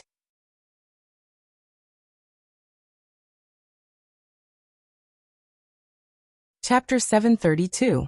Did he really leave? Hearing the servant's report, the king of Shu asked again with uncertainty. The servant immediately replied, "It's certain. I saw them leave the city early in the morning." Hearing this, the king of Shu was slightly relieved. Then he was stunned and a trace of anger flashed across his face. The reason for his relief was that the god of plagues had left. The people of the Secret Intelligence Office would naturally leave Shuzhou, and he would regain his absolute control over Shuzhou. As for the reason for his anger, it was because the first prince was relieved because of the departure of an insignificant county marquis. At this moment, the contradiction and entanglement in his heart were really not worth mentioning to others. After changing his expression for a while, he waved his hand to summon a trusted subordinate and gave him a letter, saying, "Send this letter to the Cui family." The treasury had been robbed clean, and there was no way to make money for the time being. If they did not ask for help, the hundreds of people in the mansion of the king of Shu would have no food to eat. The county magistrate of Yong County had learned that County Marquis Li had left Yong County early in the morning. At noon, the people of the Secret Intelligence Office also withdrew from the county government office. "Finally gone," he murmured with a long sigh. All the officials of the Jing Kingdom were afraid of the Secret Intelligence Office. In particular, he had nightmares for several days after seeing the general's head fall to the ground. During the days when their people stayed in the county government office, he couldn't even sleep well. After sending away the god of plagues, it was time to celebrate today. Looking up, he saw the lieutenant of the River County coming out of the room with a ruddy face. The county magistrate looked at him and said, "Lord Jiang, you caught a cold. You'd better rest more." Jiang Zian waved his hand and said, "Thank you for your concern. Zian is fine now." Seeing the lieutenant of the River County walking out in high spirits, he didn't look as seriously ill as yesterday. The county magistrate touched his bulging belly and couldn't help sighing. It's good to be young. It was already late June, probably the hottest time of the year. A year ago, because of the unbearable heat in the capital, many people lost their lives. Later on, it became known as the worst summer in decades. This situation in the summer of this year had greatly improved. Firstly, it was raining a lot this year, so most of the weather was cool and not too hot. Secondly, even if it was really unbearably hot, they could spend a few copper coins and hide in the brothel for a whole day. The cool breeze from the ice mirror was so comfortable that it could make people moan. Other than the fact that the weather was cooler than usual, for the commoners of the capital, this was a normal summer.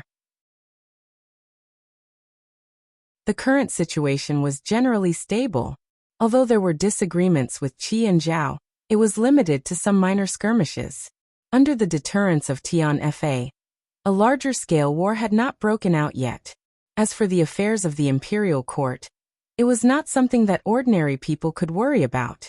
They only heard that the current emperor was ill and the imperial court had not been convened for 2 months.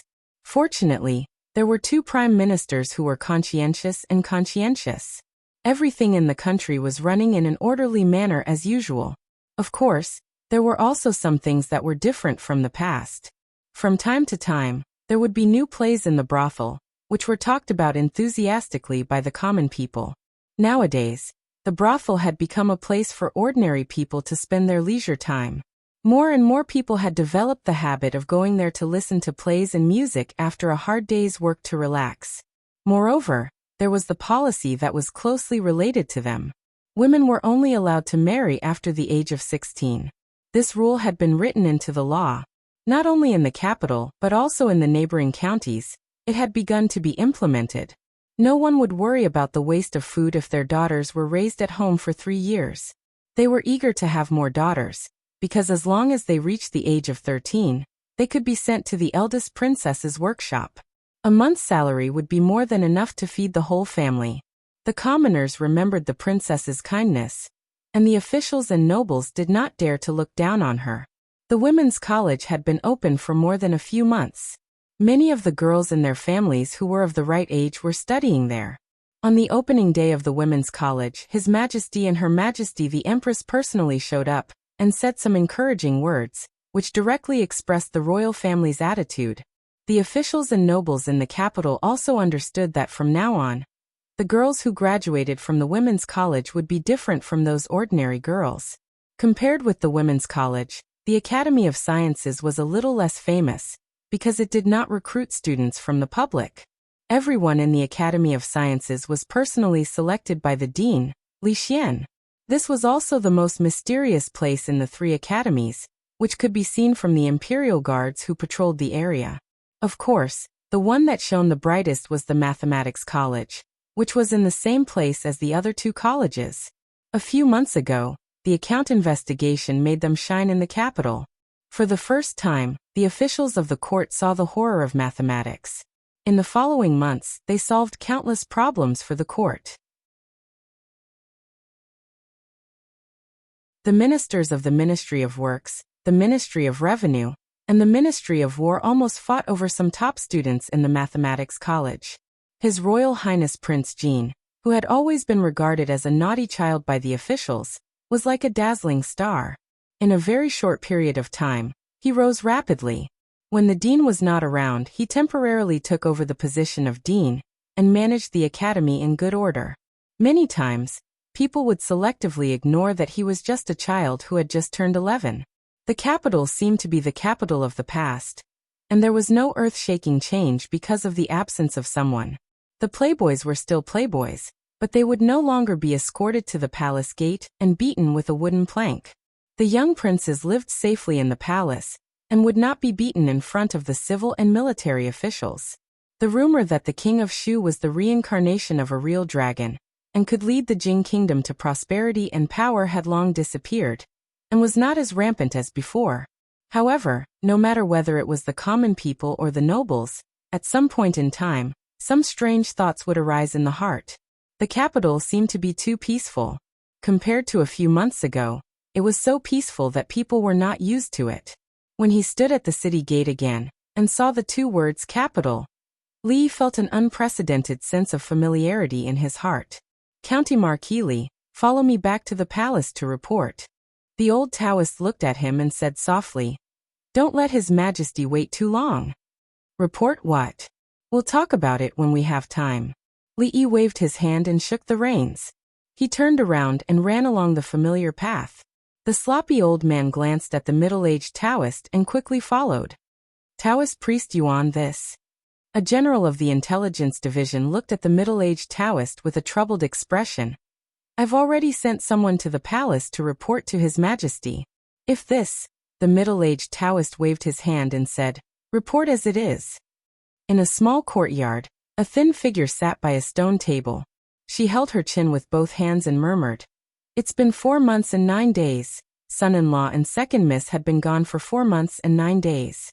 To her, this was a very, very long time, so long that she could not imagine it in the past. Fortunately, she received news some time ago that they would be back soon. However, they did not say when they would be back, so she could not even count. She maintained this posture, her head swaying left and right. At a certain moment, her eyes were suddenly covered by someone from behind. A familiar voice came from behind. "Guess who I am?" The little servant girl seemed to be thinner than before. Her face was not as round as before. He still liked Xiao Huan, who had an oval face and some baby fat. In the following days he must feed her back. Then he felt a warm feeling on his palm. It was also a little wet. Then he heard the little servant girl's choked voice. "Son-in-law." She suddenly turned around and hugged Li Yi tightly. She used all her strength, and Li Yi's chest was soon wet. The little servant girl was indeed made of water. Li Yi gently patted her head. When he turned around, a figure walked out of the room. The moment their eyes met, time seemed to freeze for a moment. Li Yi looked at the beautiful woman who was smiling at him and said softly, "I'm back."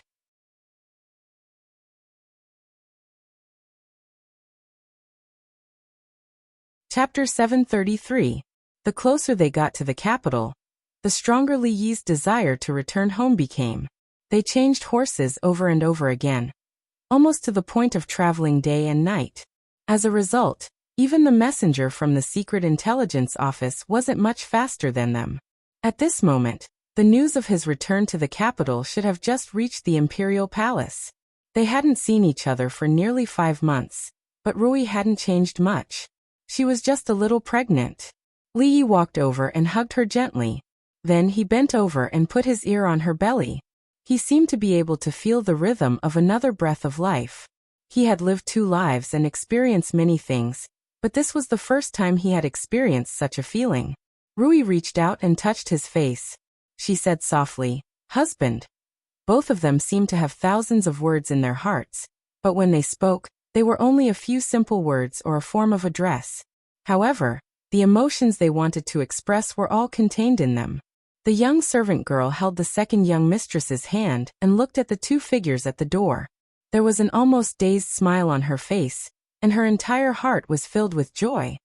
How nice, she thought to herself. Even if what Li Yi wanted to do the most at this moment was to hold Rui's hand, even if he didn't say anything and just looked at her, the news of his return had already spread. When the matriarch walked in while wiping away her tears, he still had to go over and comfort her. "It's good that you're back, it's good that you're back." The matriarch of the Li family had been through a lot and quickly calmed down. She patted his hand and said, "It's good that you're back." Then, as if she had thought of something, she walked over and held Rui's hand. She said, "Now you can be at ease. Let's move to the city in the next few months so that we can take care of each other." Seeing that the matriarch was looking at him with a strange expression after wiping away her tears, Li Yi was startled and quickly realized what she meant. Was she guarding against him? No matter how much of a beast he wasn't that much of a beast. Naturally, he couldn't let Rui leave, but it was necessary for them to move to the city. The main reason was that it was convenient. The capital city was not just noisy. She bought a garden with verdant hills and clear waters, so that she could rest in peace and nurture the fetus. It was also convenient for the whole family to live there. After sending off the old madam with great difficulty, Xiao Huan had already run over and asked about what had happened in the past few months. Rui sat at the side and listened.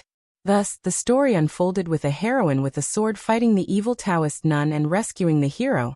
In a small courtyard at the side, the sloppy old man looked at the old man lying on the rocking chair and said respectfully, "Senior, I've brought him back."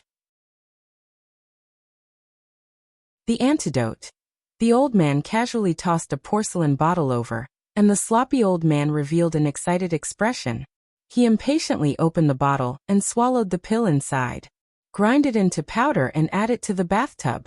Soak it in the bathtub for 2 hours, and the poison will be detoxified. The old man's voice sounded slowly. The joy on the sloppy old man's face froze. After being stunned for a moment, his face instantly turned pale. As his expression changed drastically, he slapped his back and spat out the pill. Seeing the stain on the ground, although his stomach churned, he let out a long sigh of relief in his heart. On the rocking chair, the old man stretched and said, "If it's taken orally, it's also possible. The effect will be better." The sloppy old man's expression froze again. After a moment, he lowered his head to look at the ground. When Changda's stiff and expressionless old face came into Li Yi's sight, he knew that he would have to wait until nightfall to tell Xiao Huan and Ruri how he and Lu Er Xiaojia were on the street, with 2 watermelon knives in their hands, facing dozens of villains and slaughtered their way in and out. "His Majesty summons you." Although Changda's voice was cold, there was a different expression on his face. "Let's go." The old emperor could not be avoided. Moreover, Li Yi also planned to enter the palace to see his Yongning, Shaning, and the eldest princess. After such a long time, did they miss him? When he walked out of the door, he saw the sloppy old man coming out from another yard and following him. Changda's eyes narrowed and he looked at him a few more times. Li Yi looked at him and asked, "Su, do you have something to do?" The sloppy old man nodded and said, "I'm going out to buy something. Let's go together." Li Yi looked at him and said, "What do you want to buy? I'll bring it for you when I come back." The sloppy old man looked back and said, "No need. Let's go together." Although Lao Chang was there and nothing would go wrong on the way this time, and Lao Chang could send him back at the worst, it was not a bad thing to have another guru by his side. If Lao Chang wanted to follow him, then let him follow. Along the way, they did not notice any changes in the capital. The sloppy old man got off the car at the gate of the palace. After a few months, Li stepped into the palace gate again. Li looked at Chang in front of him and said, Chang, we haven't seen each other for a few months. Even if you're not happy to see me again, you don't have to keep a straight face, do you? Changde looked back at him and said lightly, we haven't seen each other for a few months. County Marquis Li has made great progress. The foresight of a grandmaster was indeed sharp. To be able to receive such an evaluation from Lao Chang, Li felt that he had the ability to try his luck in the heavenly list.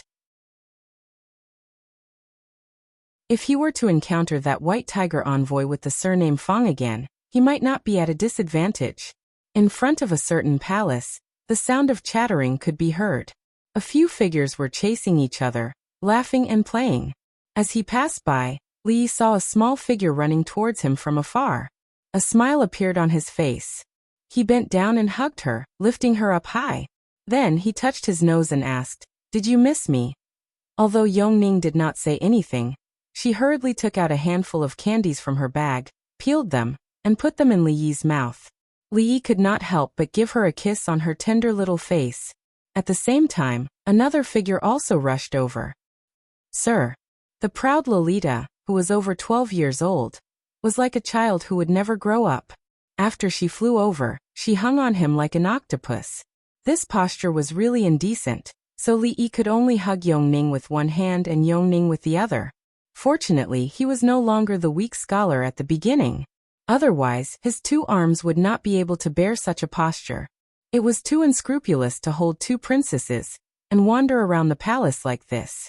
After the initial excitement, the proud Lolita finally reacted and jumped down with a red face. However, she still held on to Li Yi's hand and did not let go. Sir's return meant that she could leave the palace to play again. Without Sir, royal sister was very busy, and she had not left the palace for a long time. Every time she came to the palace to see the old emperor, it would be the Hall of Diligent Government, the Hall of Legislative Affairs, or the Imperial Garden.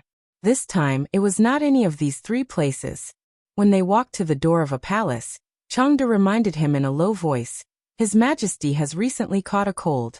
Try not to talk for too long." Li still had a lot of things to do, so he did not want to talk for too long. He nodded and Changde opened the door. Li followed him in. Changde walked to the couch inside and said in a low voice, "Your Majesty, County Marquis Li has arrived." After not seeing him for several months, Emperor Jing seemed to have aged a lot. His face was sickly pale, and his body exuded the color of twilight. Li looked up and took a step forward. He suppressed the shock in his heart and bowed. "This subject greets your Majesty."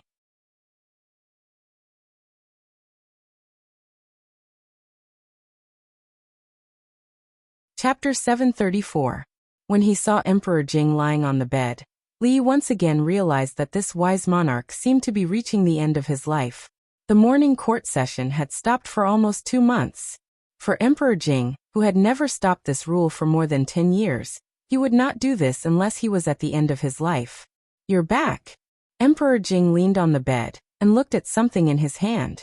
When he looked at Li Yi, a smile appeared on his face. Li Yi nodded and said, "You're back." Emperor Jing got off the bed and looked up at him.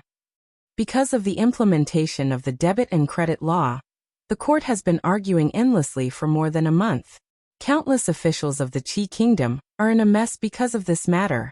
It can be said that the whole court is in chaos. The first prince of the Qi Kingdom proposed the law of discussing the silver of punishment. Someone pretended to be the imperial censor and the prince's personal guard. They took away 600,000 taels of silver from Bingzhou in the name of discussing the silver of punishment and disappeared. The people of the Qi Kingdom are very resentful about the silver of punishment. Within a month, about 50,000 people in 3 places have revolted out of anger. Emperor Jing looked at Li Yi and said slowly, "Should I let you stay in the Qi Kingdom for a longer time? It is also a blessing for the Jing Kingdom.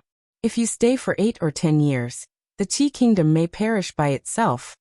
Li Yi was stunned and shook his head. "What are you talking about, Your Majesty?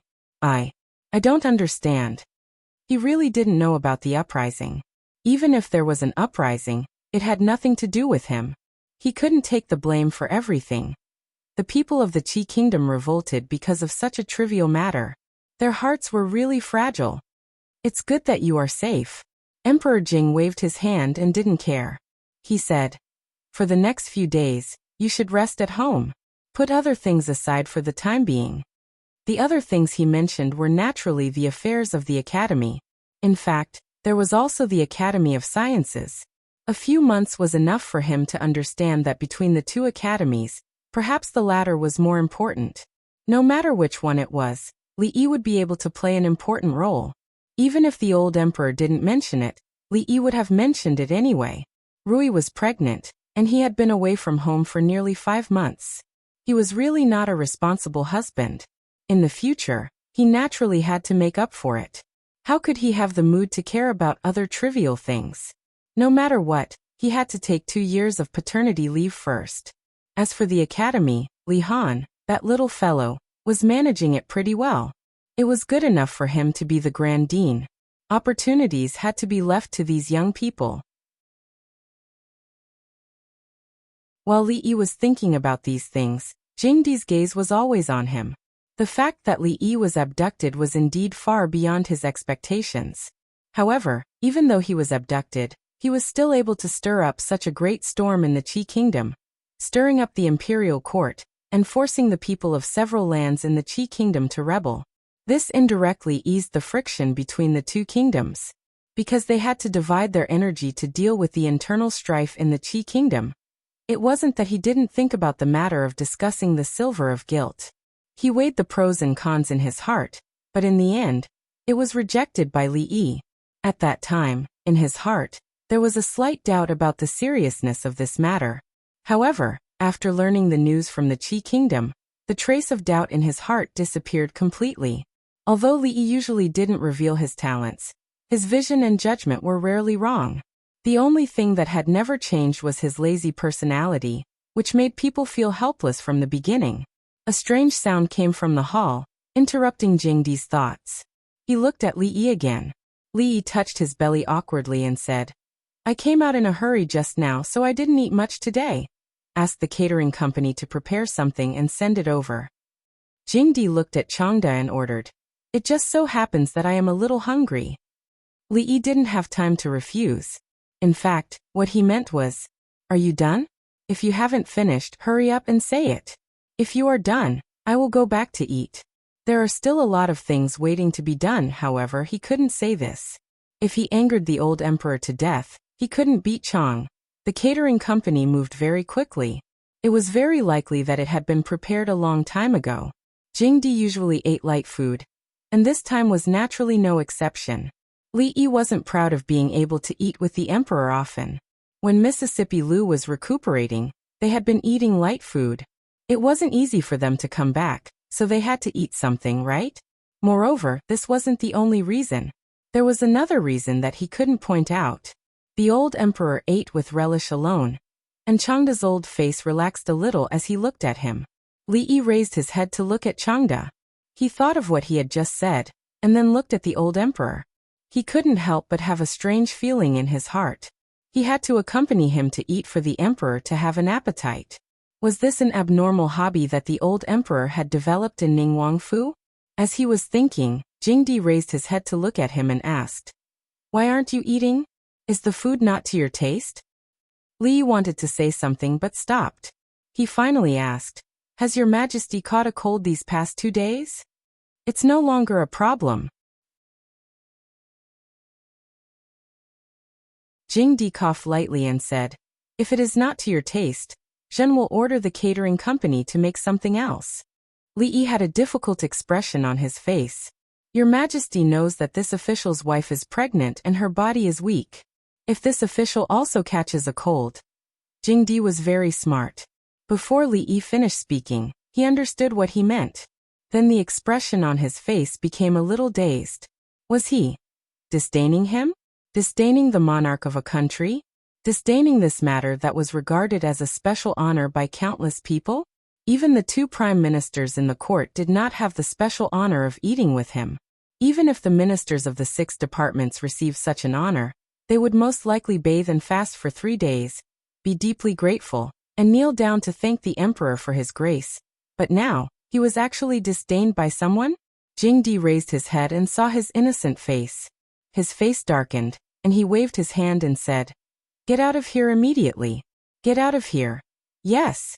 This official takes his leave. Seeing Li Yi slip out like a rabbit, Changde looked at Jingdi and immediately said, "Your Majesty, please calm down. This old servant will catch the boy and bring him back." Jingdi waved his hand, and a smile appeared on his face again. He said, "Changde, what do you think this boy will be like when he becomes a father?" Changde was stunned, and the scene of him holding the two princesses appeared in his mind. He shook his head and did not answer, but he still felt that the child of County Marquis Li should be very happy. After walking out of a certain palace, Li Yi's face showed a relaxed expression again. His worry was not unreasonable. If he was really infected by the old emperor, where could he go to cry? The world was big, and Rui was the most important. Everything else had to stand aside. But not long after, his relaxed expression gradually disappeared, and a trace of worry appeared between his eyebrows. He did not know how long the old emperor's body could last. According to the current situation, it was really not optimistic. He had no energy to manage too many state affairs. After completely delegating power, what would the situation in the court be like? "I'm afraid I have to make plans early." When passing by a certain place in the palace, Li Yi habitually stopped. You should be faster. Can you afford to make a mistake? And you, what are you looking at? You have nothing to do, right? If you have nothing to do, go and wash the dishes over there. Hurry up. Do you not have ears? The manager of the catering hall was giving a lecture, and a group of people stood in a row in front of him. He enjoyed this feeling very much. In this small place, he was the absolute master. Since a certain day a few months ago, this feeling had become more and more intense. Every time he saw these people standing in front of him with their heads bowed and trembling, he would have an inexplicable sense of satisfaction in his heart. This sense of satisfaction was destroyed when several people in front of him raised their heads and looked behind him. "What are you looking at?" His face darkened. When he was about to give a lecture, he heard footsteps behind him. The manager looked back and saw a familiar figure coming in from outside. His whole body trembled, and something that he had built up with great difficulty in his heart was shattered. "Use the kitchen." After several months, the demonic voice once again rang in his ears. In the morning dew hall, the woman turned and moved, and the sword she whistled. With the eyesight of ordinary people, they could not even follow her movements. The white-haired old woman stood in the corridor, looked at the figure in front of her, and sighed slowly. A maid came over with a food box in her hand and said, "Nanny Rong, the catering hall sent food here." "Got it. You can leave now." The old woman took the food box, put it on the stone table beside her, and took out the food inside. She raised her head and said, "Princess, eat something first." Emingzu put away her sword, walked over, and said, "Leave it first. I don't have much appetite now." When she walked into the hall, a breeze blew, bringing some of the fragrance of the food. Emingzu stopped, turned her head, and walked straight to the stone table. Nanny Rong watched her pick up the golden fried rice with eggs, which was the princess's favorite food. However, in the past few months, she had never eaten the fried rice with eggs sent by the catering hall. Emingzu picked up the spoon and tasted a little bit. Suddenly, there was a glimmer of light in her beautiful eyes. Then she put down the spoon, raised one hand, and grabbed the arm that attacked her from behind. At the same time, she put down the plate of fried rice with eggs and leaned forward. Bang! Li Yi was pressed against the pillar outside the hall by her. The face that he had not seen for a long time, but was familiar to him, was so close that he could even see the slight tremble of her eyelashes. The Princess Royal Highness was still as domineering as before. She put one arm on his chest, and the two of them could even feel each other's breath. In this situation, Li Yi did not know if he should close his eyes to cooperate. Perhaps his second first kiss today would be taken away by her just like that.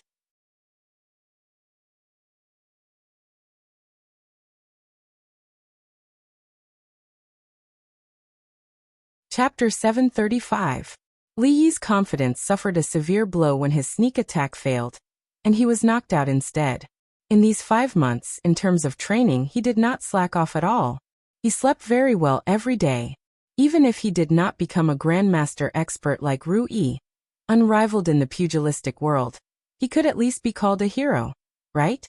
But even if it was a sneak attack, Princess Royal could force him to the wall while eating, which made him doubt his strength. You've made a lot of progress. Emingzu said this while eating egg fried rice, which was a blatant irony. Thinking that she was on par with second Miss Lu, she felt a little better in her heart. Emingzu threw a jar of wine over. Li caught it and threw it back. You're pregnant, so you can't drink. Emingzu nodded, patted the lid, and drank by herself. When the wine from the palace was sent here, it was served in exquisite utensils. Such a bold and unrestrained scene could only be seen in the morning dew hall. Emingzu asked him about what had happened in the past few months while eating. Li Yi briefly mentioned it and learned something about the women's college and the workshop. He looked at the sky and said, "It's getting late. I'll go back first. See you in a few days." It was a spur-of-the-moment idea just now. He felt that since he had come to the palace, it would be unreasonable if he didn't come to see her. He spent some time at the dining party, so he had to hurry back or he would miss the meal. Emingzu continued to eat egg fried rice, waved her hand casually, and didn't look up. Her action seemed to be careless, but half an hour later, when there was a sword whistling in the back hall, Nanny Rong still found that the sword in her hand was no longer as heavy as before, and it was a little more flexible and light. After having a clear understanding of his own strength, Li planned to let Chang send him back. Not to mention Taoist Nun. Even if there was a master as powerful as Princess Royal, the guards on the surface and in the dark, and himself, he was afraid that he would not be able to defeat her. However, when he walked out of the palace gate, Li couldn't help but be startled. The sloppy old man squatted under a big tree not far away, directly facing the palace gate. There were already a lot of candy wrappers on the ground. Li walked over, looked at him and asked in surprise, "Didn't Sue have something to buy? Why are you still here?" The sloppy old man straightened up and said, "I've already bought it. Do you want to go back? It's on the way." If the sloppy old man was passing by, then Chang wouldn't have anything to do with it. If there were really two grandmasters who had come together to kidnap him, Li would accept it. Su Tian. Chang stood at the gate of the palace and watched the carriage leave. He thought of what Daoist Yuan had said before, and after spitting out the name, his eyes narrowed. On a certain street in Jingdo, the sloppy old man pointed forward and said, "It seems like this is not the way to go back. That road is blocked. It's faster to go here. Listen to me, you're right." When the carriage reached a certain place, Li waved his hand and jumped out of the carriage. He said, "Sue, wait here for a moment. I'll be right back." As he said this, he had already walked into the alley. Willow Alley was still Willow Alley. People came and went in the brothel next to the alley, but there were not many customers in the tea house in the alley. This was because the cost of the tea house was not low. Unknowingly, most people were blocked outside. At this moment, at a seat near the window of the tea house, a few young people looked out and saw a figure walking into the courtyard inside. At that moment, one of them couldn't help but chuckle. "Ha, another one who doesn't know the immensity of heaven and earth." After everyone looked over, there were a few whispers among themselves. "I'm afraid he hasn't recognized himself yet. If it was so easy to see the goddess of Luoshui, why would we be sitting here drinking tea? Wait until he gets the cold shoulder a few times and comes to his senses. I'm afraid there will be another person here drinking tea." The few of them didn't hide the sarcasm and laughter on their faces.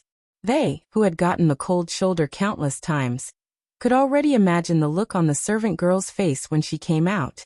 Li didn't notice the few people in the tea house watching him make a fool of himself.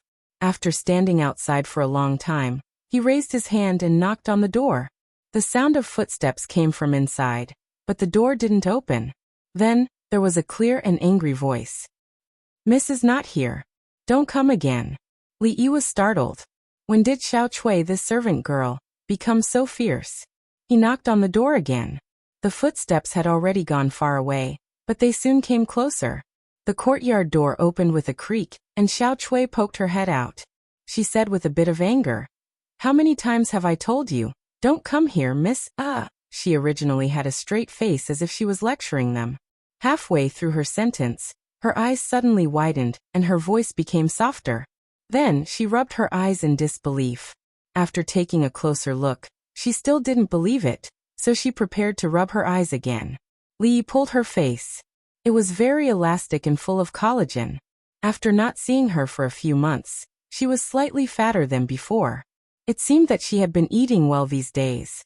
He walked in by himself and asked, "Is Ruoqing and your miss here?" In the tea house opposite, the few young people who saw this scene all widened their eyes at the same time. He just pinched the servant girl's face? He just walked in like that? What right does he have? Voices of surprise and disbelief rang out. The sarcasm in the few people's hearts immediately turned into jealousy and anger. They had also visited countless times. Not only did they not see the Luoshui goddess, they didn't even step into the courtyard. What right did this newcomer have to go in and pinch the servant girl's face? Immediately, one of them stood up and angrily asked the few people outside the tea house, "Why didn't you stop him?" Although he was still a little afraid of those people, the anger in his heart took the upper hand at this moment. At the entrance of the tea house, a man who sat there every day drinking tea asked in surprise, "Did I see wrongly?" One of his companions said, "I saw it too. It should be right." As the two of them suppressed the shock in their hearts, they saw the young man walking over and questioning them loudly. He raised his head and glanced at him. "Scram. If you don't scram, I'll break your legs."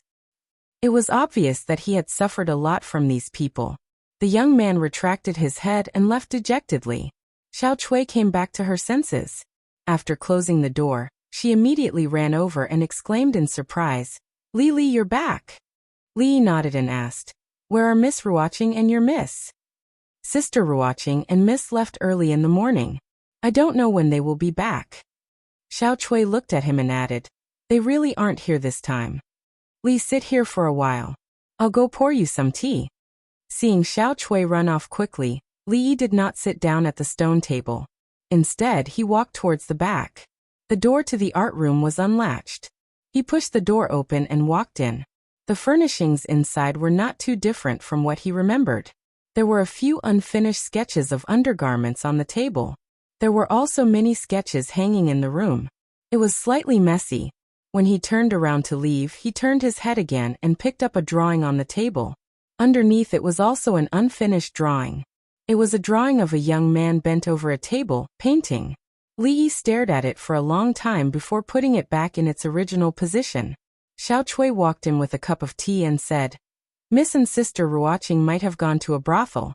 I don't know where they went, and when they will be back." "It's fine." Li took the teacup and walked out of the art room. After taking a sip, he placed it on the stone table in the courtyard. His gaze looked around. Not long after, he turned back and smiled at Xiao Chui, saying, "When they come back, remember to tell me. I'll be leaving first." Li walked out of the door, passed through Willow Lane and got on the carriage. The sloppy old man glanced at him and said, "I just went over to take a look. That road is not blocked." Li put down the curtain and said, "It's been blocked."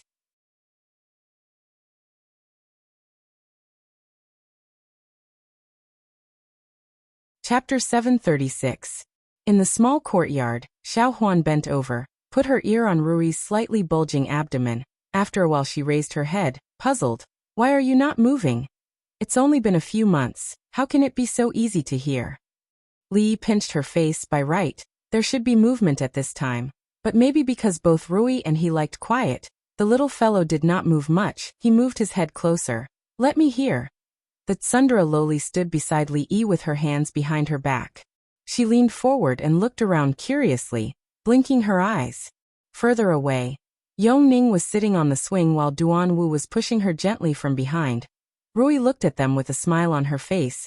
This small courtyard, which had been quiet for a long time, finally became lively again. The news of Li Yi's return was not actually known to many people. He only went to the palace once. After returning home, he did not go out. Now it was already the third day. Mainly because it was not easy to come back, he wanted to have a few days of peace, spend more time with Rui. Once the news spread, the family would not be peaceful. Although the experience of these nearly 5 months, although it was more daunting than dangerous, turning misfortunes into blessings and even had some small gains, but after really experiencing it, only then did he know where the dangers lay, and also made him cherish what he had now. The present life was quiet and tranquil, but it was not easy to come by.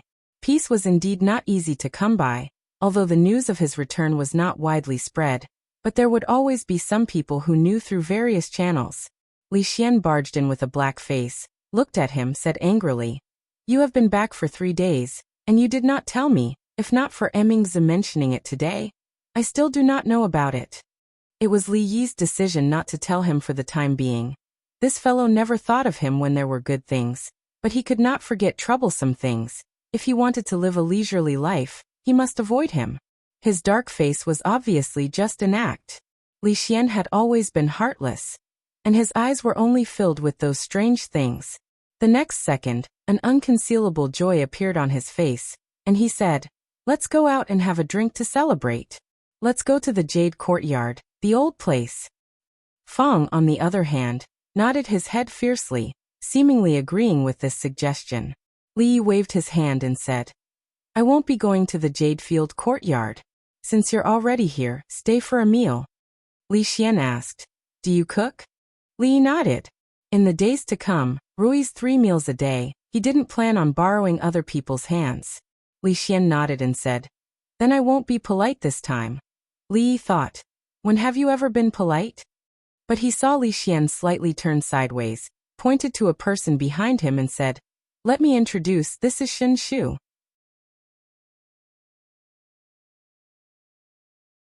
Don't be fooled by his effeminate appearance, he is very capable.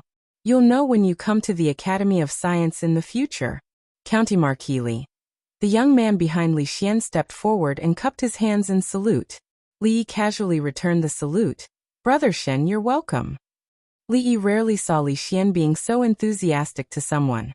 It seemed that this Shen Shu should have some ability, so he couldn't help but look at him a few more times. Her skin was indeed soft and tender, and she looked effeminate. He only took a few more glances before shifting his gaze away. "How is the princess's health?" Li Xian waved his hand and said, "She lives in the palace, and it's very good. There are several imperial doctors around her. Even if I want to see her, I have to get the concubine's permission." As he spoke, he suddenly thought of something and looked at Li Yi with a different gaze. "Actually, I have an idea." Li Yi waved his hand and said, "If it's about the Academy of Science, don't tell me first. We won't talk about these things for now." "No." Li Xian shook his head quickly and said, "Qiner was pregnant at about the same time as your wife, so she should be giving birth at about the same time. Based on the relationship between our 2 families, why don't we just marry each other?" Before Li Yi agreed, he immediately said, "If it's a boy or a girl, let them be sworn brothers and support each other in the future. If it's a boy and a girl, let's marry each other. What do you think?" "No." Li Yi was resolute. Of course, he wouldn't agree on this matter. It would be fine if his family gave birth to a son. Although Li Xian was unreliable, he did have the looks of a decent man. His wife's beauty was also 1 in 1,000. Based on their genes, the daughter they gave birth to would not be too bad. It would be perfect for his son. But if it was the other way around and the boy from Li Xian's family wanted to harm his daughter, in his dreams, Li Xian's face was full of surprise. "Why? Don't worry about the children. An arranged marriage is not a good idea."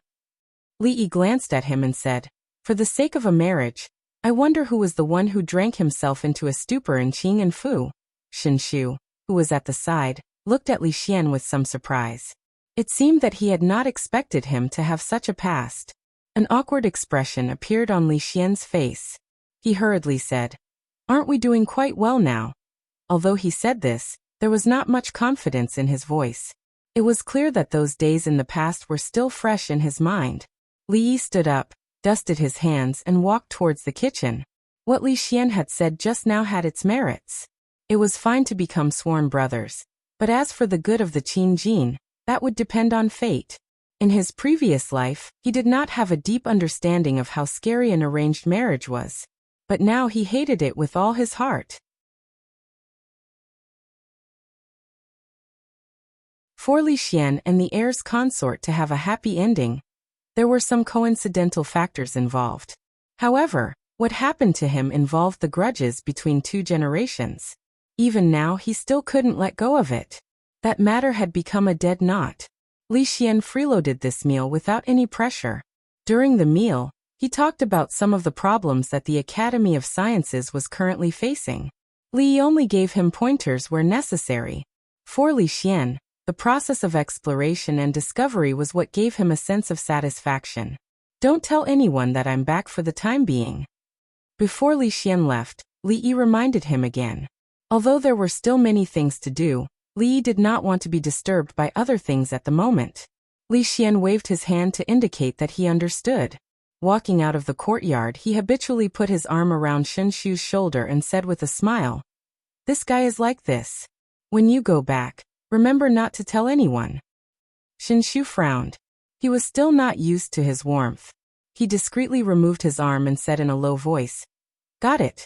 Li Xian touched his nose and said, "I say, can you be more like a man? You are so effeminate. Which girl will be willing to marry you in the future? None of your business." Shen Shu's voice finally rose a pitch. In the small courtyard, Li Yi could no longer hear these voices outside. He stood behind Rui and gently massaged her shoulders. Rui was still a little unaccustomed to this, but it was not appropriate for her to say it. She changed the topic and said, "What Prince Li Xian said just now, are you really not going to consider it?" Li Yi shook his head and said, "Marriage is not a child's play. How can we be so hasty and set a marriage for them so casually? I'm afraid that they will blame us." After a moment of silence, Rui said in a low voice, "Then what about us?" Li Yi stopped what he was doing. He thought for a moment and said, "Don't forget, you were the one who snatched me away. You weren't careless at all."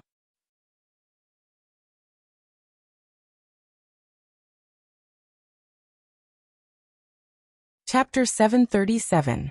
When a woman was pregnant, her emotions would inevitably become more sensitive.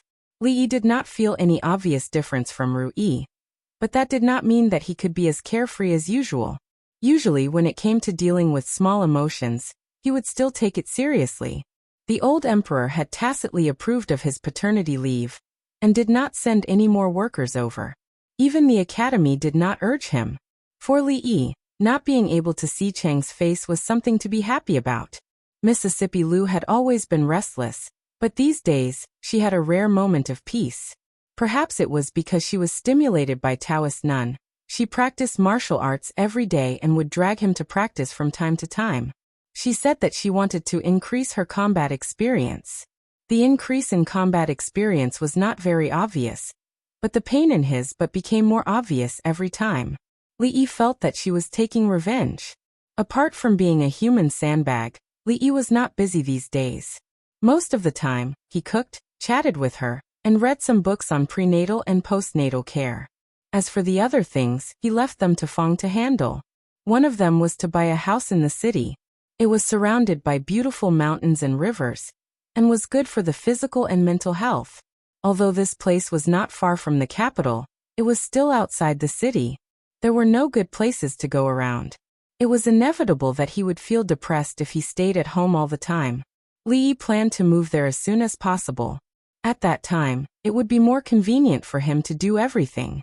His favorite place should be Hibiscus Garden, Sujiang Garden, and a few other places with good feng shui. The environment was good, and most importantly, there were no people. However, this was not a good request. A county marquis occupied the royal garden. It would be strange if the civil and military officials did not go crazy. These days, he often saw the sloppy old man at home. Previously, he thought that the sloppy old man had been entrusted by his second granduncle to travel thousands of miles to the Qi kingdom. Now, it seemed that this was not the case. He saw through it but did not say it. With a grandmaster by his side, the safety factor immediately increased. He originally thought that he could use a pile of White Rabbit creamy candies to deal with him. Now he even saved these things. Although there was nothing to do at home, the things that needed to be done were still piling up. For example, the Wang clan's glass business, the eldest princess's ready-made clothing, embroidery, military rations, and even the perfume, soap, and Rui nectar that he didn't need to manage. He had too many businesses under his control. Although he didn't have to do everything himself, it was still necessary for him to understand them. Although these things had to be done sooner or later, they weren't that urgent, so Li naturally pushed them off.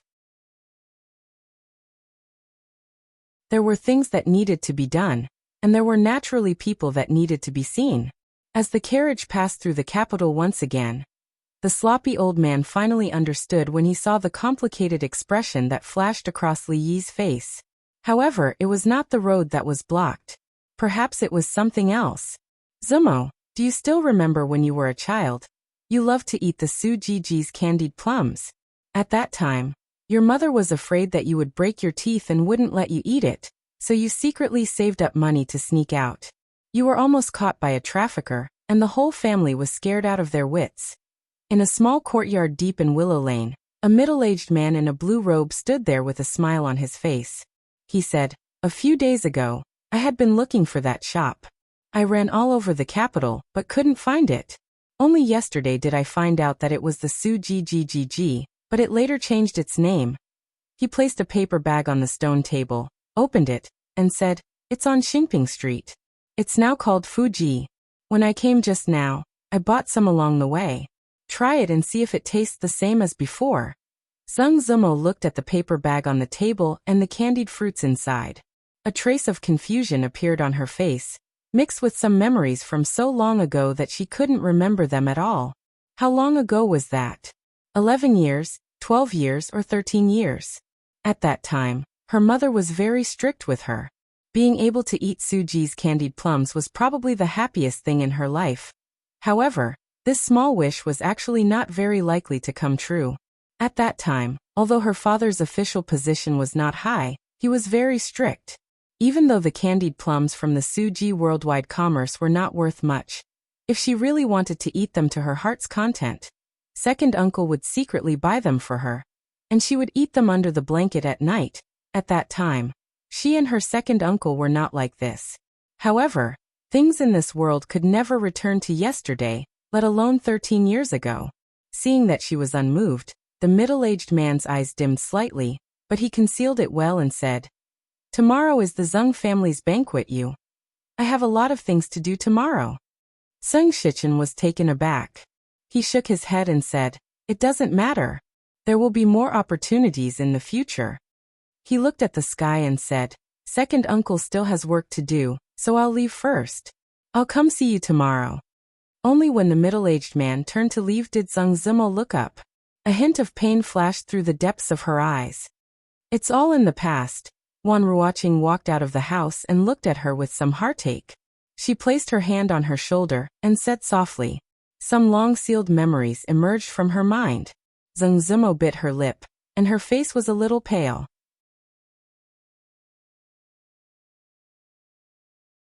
She held Wan Ruoqing's hand tightly and nodded. "It's all in the past." Li walked to the door of the small courtyard. He estimated that Ruoqing and Zeng Zimo should not be there at this time. After hesitating for a moment, he still planned to knock on the door. The courtyard door opened from the inside, and a middle-aged man in a blue robe walked out from inside. Li Yi's movement paused slightly. The assistant minister of the Ministry of Revenue, Zeng Shichen. Why was he here? When Zeng Shichen walked out of the courtyard, he probably thought that the young man outside the courtyard door was some kind of crazy bees and butterflies. These kinds of people had appeared frequently recently, and he had encountered them countless times. His gaze did not even linger on the man's face, and he simply brushed past him. However, after taking 2 steps, he seemed to think of something and turned back abruptly. At this time, the young man had already walked into the courtyard, and the courtyard door was closed. Zeng Shichen froze in place, and then a trace of surprise appeared on his face. Crazy bees and butterflies? If it was just crazy bees and butterflies, it was impossible to enter this courtyard. That person just now, was it him? Li walked into the courtyard, closed the door, and walked inside. When he was still thinking about why he would meet the right assistant minister of the Ministry of Revenue here.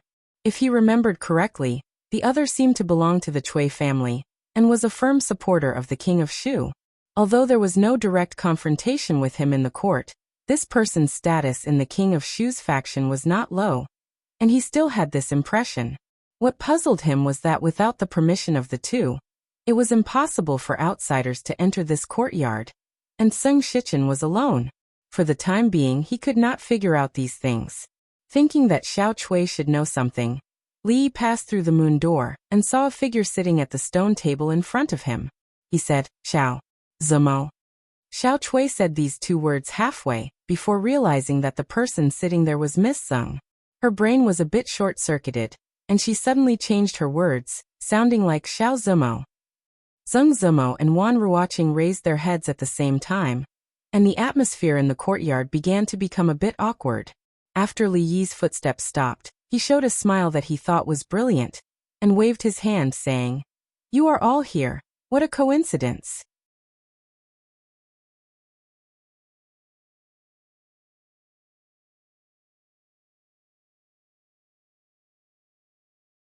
Chapter 738.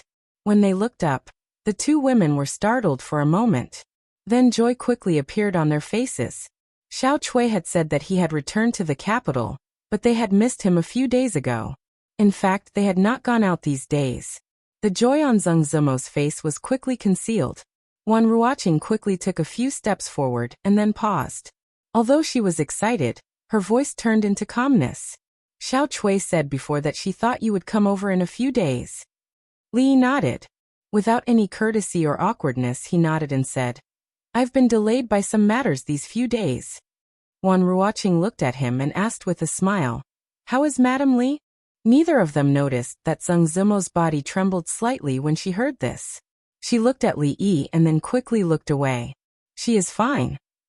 Li looked back and asked, "Was the one who went out just now Assistant Minister Zeng of the Ministry of Revenue?" The security around Willow Alley was not low. However, all of this was on the premise that they did not disturb their daily lives. Those ignorant playboys or those with ulterior motives could not even get close to the gate. However, if they had their permission, no one would stop them. Wan Ruoqing nodded and then turned to look at Zeng Zemo.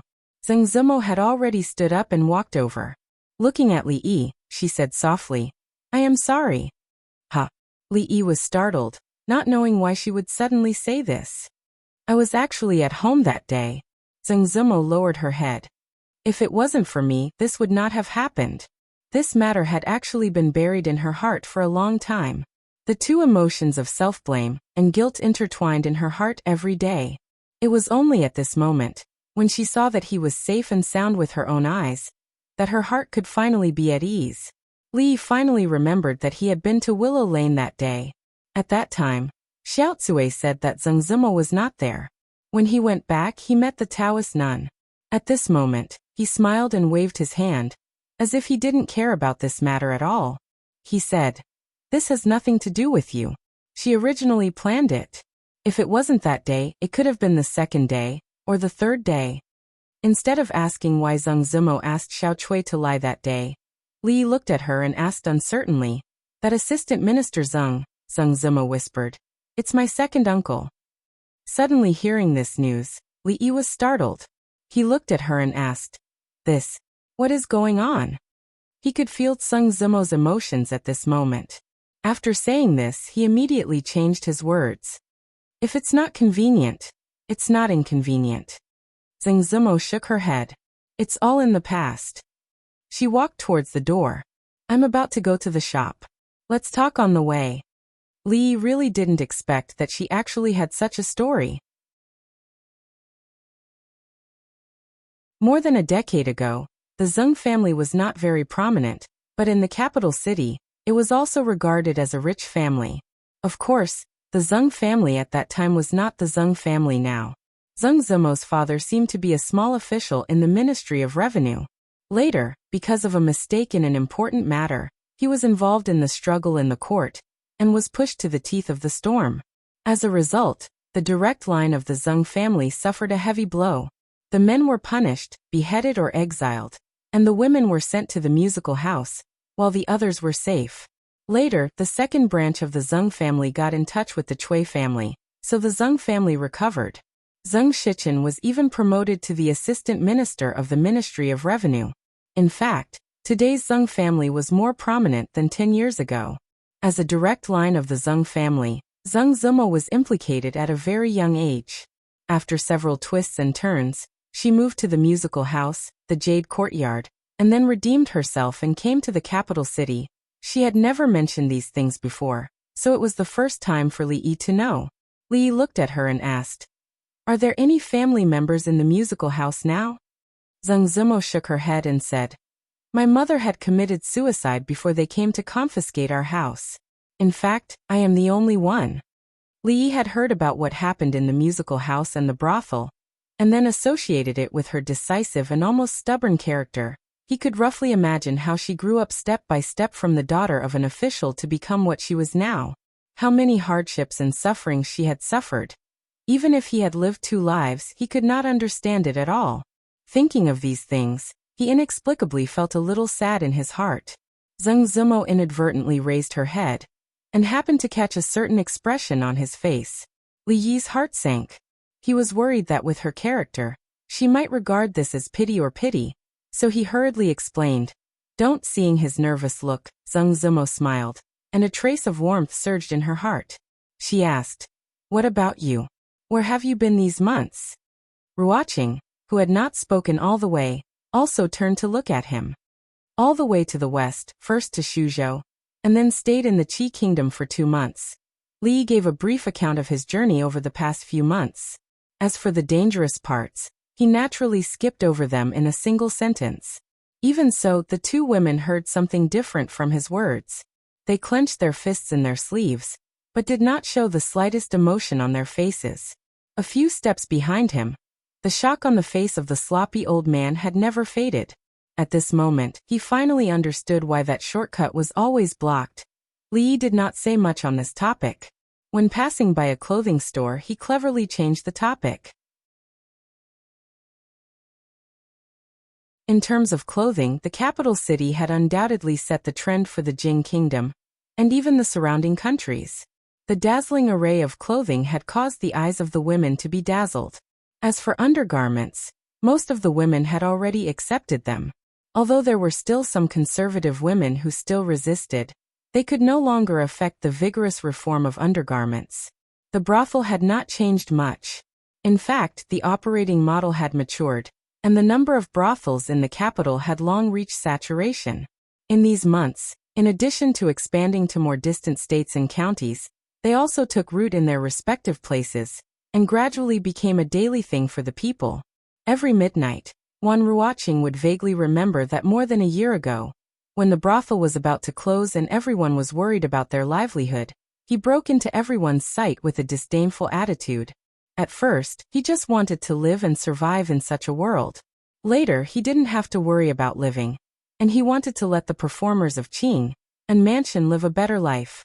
Later, it became what it was today. The magnificent picture that he had imagined at the beginning would probably be realized in the near future. Li estimated the time and said, "It's getting late. Let's find a place to eat first." "Why don't we go back and cook?" Ruoqing suggested. Li pointed to the restaurant in front and said, "In a while we'll go to the shops and brothel in front to take a look. Let's make do here first." Ruoqing nodded, and Zheng Zimu naturally had no objections. Ever since all kinds of new plays began to rise in the capital, whether it was the common people or the powerful officials, many people had developed the habit of listening to plays. Many restaurants in the capital had also undergone some changes. After entering the restaurant, the first thing they faced was a stage that was half the height of a person.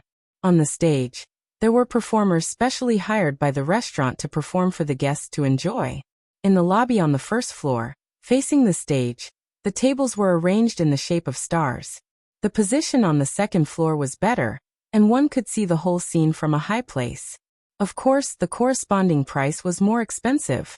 When Li Yi and the two women walked into the restaurant, it should be mealtime, but there weren't many customers eating. From the outside, this should be a high-end restaurant. Ordinary people probably couldn't afford it, so it was normal for such a situation to occur. Soon, a waiter came to greet them. At this time, somewhere on the second floor, wine glasses were clinked, but they were not taken back. Seeing this, someone asked curiously, "Young Master Qin, what's wrong?"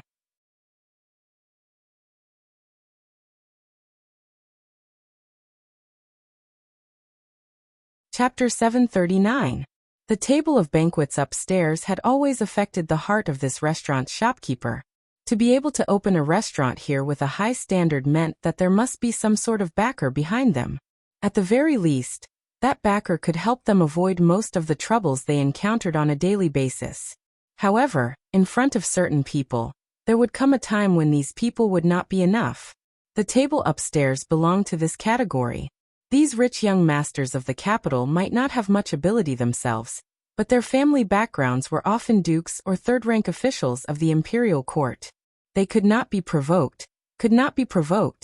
Fortunately, although there were a few tables upstairs, they were quite far away from each other, so they were safe. The shopkeeper withdrew his gaze from them and looked at a group of people walking through the door. One of them was a young man who looked very unfamiliar, but he was quite handsome. Beside him were two women who were extremely outstanding in appearance. However, the sloppy-looking old man who was following behind the three of them ruined the atmosphere, causing the four of them to look a little strange. He called for a waiter to go over and wait for him. He no longer paid attention to them, and focused on moving the abacus in his hand. Speaking of which, this thing made by the Academy was really useful.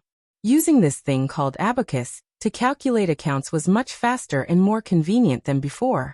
Young Master Chin, what's wrong? At a table on the second floor, the young man carefully asked again. Nothing. Chin Yu finally withdrew his hand and drank the wine in his cup in one gulp. His expression was calm as if nothing had happened. The young man turned his head and looked down. His gaze swept past a certain place and he was slightly startled. Then, he withdrew his gaze and thought of a certain rumor about this young Duke Chin. His heart immediately understood. He looked down again, and his heart suddenly became lively. Young Master Chin, I'll take my leave for a moment. After another round of toasting, the young man stood up and said apologetically. Then he turned and walked down the stairs. Chin Yu's gaze moved slightly. He glanced down but did not stop him. Wei Liangjun was the son of a newly appointed assistant minister in the Ministry of Rights. Although he was not directly under the Chen family, he had a deep relationship with the Chen family.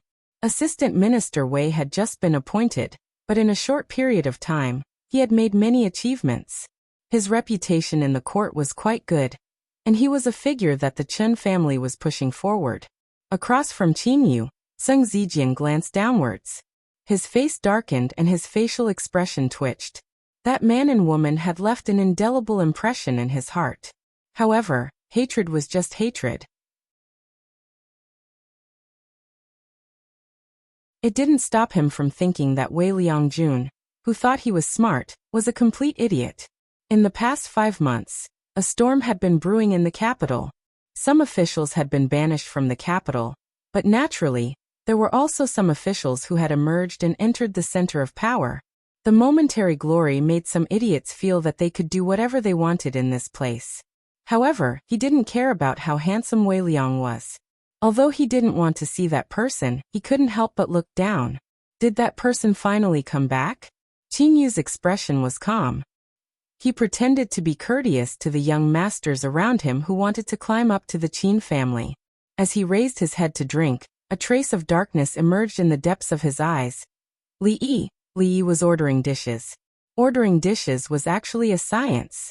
There were many people ordering how many dishes, how hot or cold, how much soup or dry. All of these were things that had to be paid attention to. In the future, there were even special training for this. But today everyone here was on the same side, so there was no need to worry about this. Xiao Chui was a qualified intelligence agent. She had unintentionally revealed to him what dishes Zheng Zimo and Wan Ruoqing liked to eat. As for the sloppy old man, it was enough for him as long as he had candy to eat. When he ordered the 7th dish, Wan Ruoqing said, "This is enough. There are only a few of us, so we can't eat so much." Li Yi ordered another dish and soup, and then he waved the waiter away. He didn't have to worry about wasting food. Since his martial arts had improved by leaps and bounds, his appetite had increased greatly. A mere 8 dishes and a soup was simply a piece of cake. Across from him, Miss Sung seemed to have a lot on her mind. She didn't say a word, and occasionally she would be absent-minded. Li guessed that it should have something to do with Assistant Minister Zhang of the Ministry of Revenue. The fall of the Zheng family 10 years ago seemed to be inextricably linked to him, so it was no wonder that Zheng Zimo's mood was affected. He had heard Xiao Chui mention before that she would never come to the capital in this life, because of this reason. Li Yi was considering whether to tell those people that if Zheng dared to run around in the future and spoil their mood, he would break his legs so that he could go to court with crutches in the future. Wan Ruoqing didn't speak much of the truth, but as long as it was about the brothel or the shop, she would become talkative. Li Yi was not a qualified boss. These things were actually taken care of by her. To be able to manage such a big business in an orderly manner, so that he did not have to worry about the future, for a woman, it was really not easy. Such a woman should be very good at running a household. Just when Li Yi's mind was somewhat anchored, he suddenly heard a voice in his ear. "Ladies, are you interested in going up for a drink?" Of course, this sentence was not directed at him. When Li Yi looked over, he saw a strange man coming from behind, holding a wine glass in his hand. At this time, he was looking at Wan Ruoqing and speaking. There was always no lack of lascivious men around beautiful women. This kind of situation was very common in this era, not only in this era, but also in the future. Wan Ruoqing was originally talking to Li Yi with a smile on her face. She looked back and calmed down. She shook her head and said, "Sorry, we don't know you." "It doesn't matter. Don't you know me now?" The smile on the young man's face was even wider. He said with a smile, "I am Wei Junliang, and my father is the assistant minister of the Ministry of Rights." From the moment he walked over to the moment he said these words, he had not looked at Li Yi once. There was no need at all. After all, there were many spoiled brats in the capital, and there were many that he could not afford to offend. But before this, he had already done his homework. He was already familiar with those people's identities and appearances, but this young man in front of him was not included. Moreover, if he really was someone of status, how could he not have two decent guards by his side? As for the old man who looked like he was about to enter his coffin, he automatically ignored him. Assistant Minister of the Ministry of Rights? Li Yi thought about it and asked, "Isn't the Assistant Minister Chen Bo?"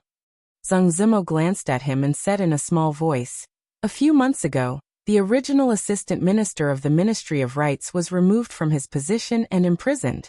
The current Assistant Minister's surname is Wei." Li Yi shook his head and said, "The Assistant Minister of the Ministry of Rights, a fourth-rank official. How can he be changed so easily? It's really not easy to be an official nowadays." Zheng Zimo looked at him in surprise. The reason the original Assistant Minister of the Ministry of Rights was investigated was because of the account investigation a few months ago. And that matter. Wan Ruoqing's expression changed slightly when she heard the words Assistant Minister of the Ministry of Rights. She glanced at Li Yi and wondered if this matter would affect him in any way. Then she looked at the young man and said, "Apologies, my friend is here." "Are you talking about this young lady?" The smile on Wei Junliang's face was still there. He said, "No problem, this young lady can come with us. Apologies." Wan Ruoqing's tone was calm. Wei Junliang's expression darkened. He said coldly, "This is not giving me face."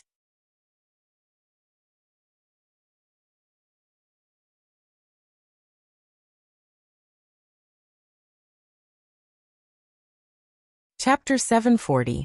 For Wei Junliang, what he cared about right now was not his face but the face of the person upstairs. He was full of confidence, but his meaning was already very clear. Just now Duke Qin had glanced down a few times. It was clear that he had thoughts about these two beautiful women. Of course, Wei Junliang himself also had thoughts about them, but in front of Duke Qin he could only give way. Only by satisfying Duke Qin could the Wei family advance further.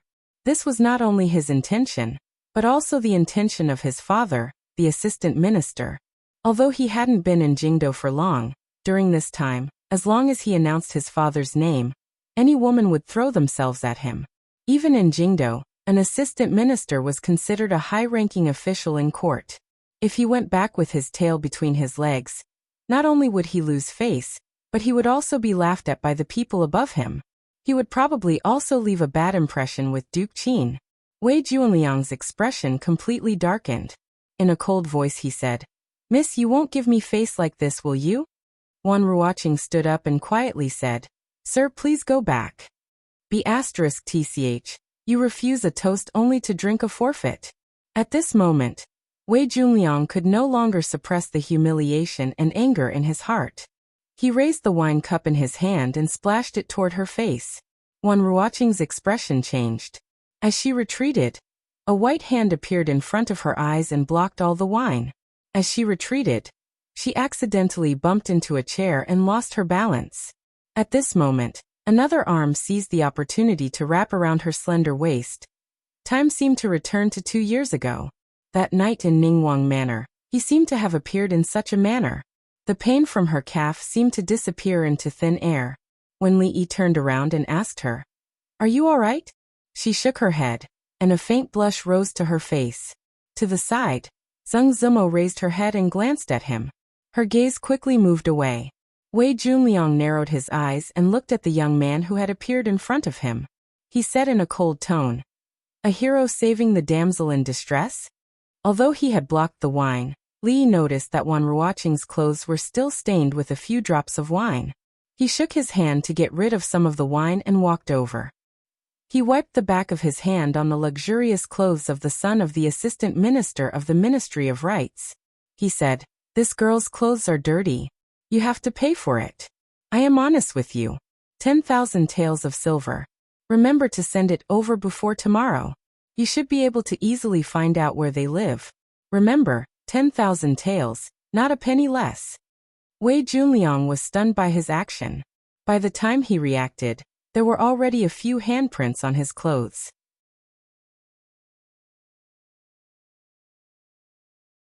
Although this piece of clothing was expensive, it was not the most important thing at the moment. How dare he talk to me like that? That woman's clothes, compensation of 10,000 taels? He really dared to say it. The people above should have seen what happened below. At this moment, Wei Junliang had no time to think about why the young man in front of him had the confidence to say these things to him. Instead, he calmed down and said lightly, "I want his hand." The two strong men who had been standing behind him heard this and walked up expressionlessly. "I want his hand." This sentence was somewhat familiar. Li felt like he had heard it somewhere, and it shouldn't be too long ago. Then he remembered where he had heard it. He couldn't help but sigh in his heart. These young people always wanted someone's hand. Although it was cool to say such things, if they couldn't do it, they would be suspected of being too pretentious. Doing things in a low-key manner, being a low-key person, there weren't many young people like him nowadays. In fact, when Wei Junliang came down, the shopkeeper of the restaurant had been watching from the side. He knew that the person in front of him was the son of the new assistant minister of the Ministry of Rights. He had just moved to the capital and was in the limelight. Even the people behind him couldn't afford to offend him. This kind of battle was something he really didn't want to participate in, but if there really was a big mess in this restaurant, then this would be the end of his career as a shopkeeper. However, as soon as he stepped forward, before he could even show a flattering smile, he was glared at by Wei Junliang coldly. He shivered and immediately retreated. Seeing the two people walk towards Li Yi, Wan Ruoqing and Zheng Zimo's expressions both changed. Although they knew that he seemed to know some martial arts, the two people in front of them seemed a bit imposing. The sloppy old man sat firmly in his seat. The big white rabbit was gone. He habitually tossed a broad bean into his mouth and said, "Don't panic, don't panic. It doesn't matter how many of these people come. You have to believe in your man." At this moment, he sighed in his heart and even felt a tinge of sourness. No matter where this brat was, there was no lack of beautiful women by his side, whether it was at home or outside, or even in the kingdom of Qi. That girl surnamed Lin must have some special feelings for him. To think that when he was young, Su Tian could be considered to be elegant and elegant, attracting the admiration of countless women. How could it be that at that time, he was only focused on martial arts? As he thought of this, a look of reminiscence appeared on his face. Being interrupted like this, the two women blushed at the same time. Zheng Zimo turned back to glare at him and secretly spat. But at this moment, the sound of a heavy object falling to the ground could be heard. Looking back at the scene in front of them, both Wan Ruoqing and Zheng Zimo were a bit stunned. The two men fell to the ground, each holding an arm. Bean-sized beads of sweat rolled down their foreheads. Wei Junliang's mouth was wide open, and the shopkeeper's face was full of shock. Several of the diners who were paying attention to this table dropped their chopsticks to the ground. No matter how one looked at it, it was hard to tell that the two strong men did not even have the slightest ability to fight back in front of this frail-looking young man. When Li Yi walked over to Wei Junliang, the latter's expression had already changed a bit, but it was not obvious.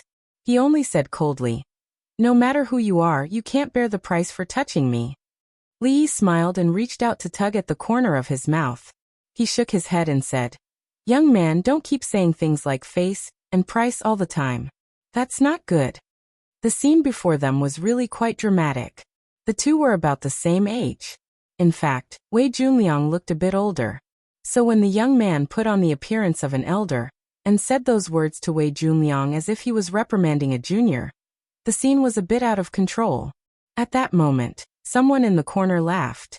Even though the scene before them was beyond their expectations and they couldn't help but laugh, it also showed that this young man had a lot of scruples about the title of the Assistant Minister of the Ministry of Rights.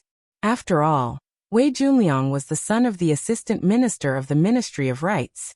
If he really treated him like how he treated the two guards and crippled one of his arms, things would be irreversible. Wei Junliang was naturally furious that his face was pulled in front of everyone. He wanted to say, "Who the F***ck are you?" But he didn't dare to. If he really angered this madman, it wouldn't be worth it if he got hurt. But after this, he had to vent his anger. This madman in front of him and the two women, they could not escape from his hands. This guy called Wei Junliang was very stubborn. When he pulled him, it was far from the feeling of Shaohuan and Mississippi Lu. Li Yi let go of his hand and patted his shoulder. He said, "Remember to pay for the clothes. Don't forget." Then he said to the shopkeeper, "Please hurry the kitchen, the food is too slow." The shopkeeper was stunned on the spot. How could he still think of eating at a time like this? Did he really think that they could eat this meal in peace? This person doesn't treat the assistant minister as an assistant minister. After saying that, Li Yi raised his head and looked at a certain place upstairs. He sighed softly with a complicated expression on his face. It was really a small world. When he looked away, a sharp glint appeared in his eyes. Some things, if done too much, will become meaningless.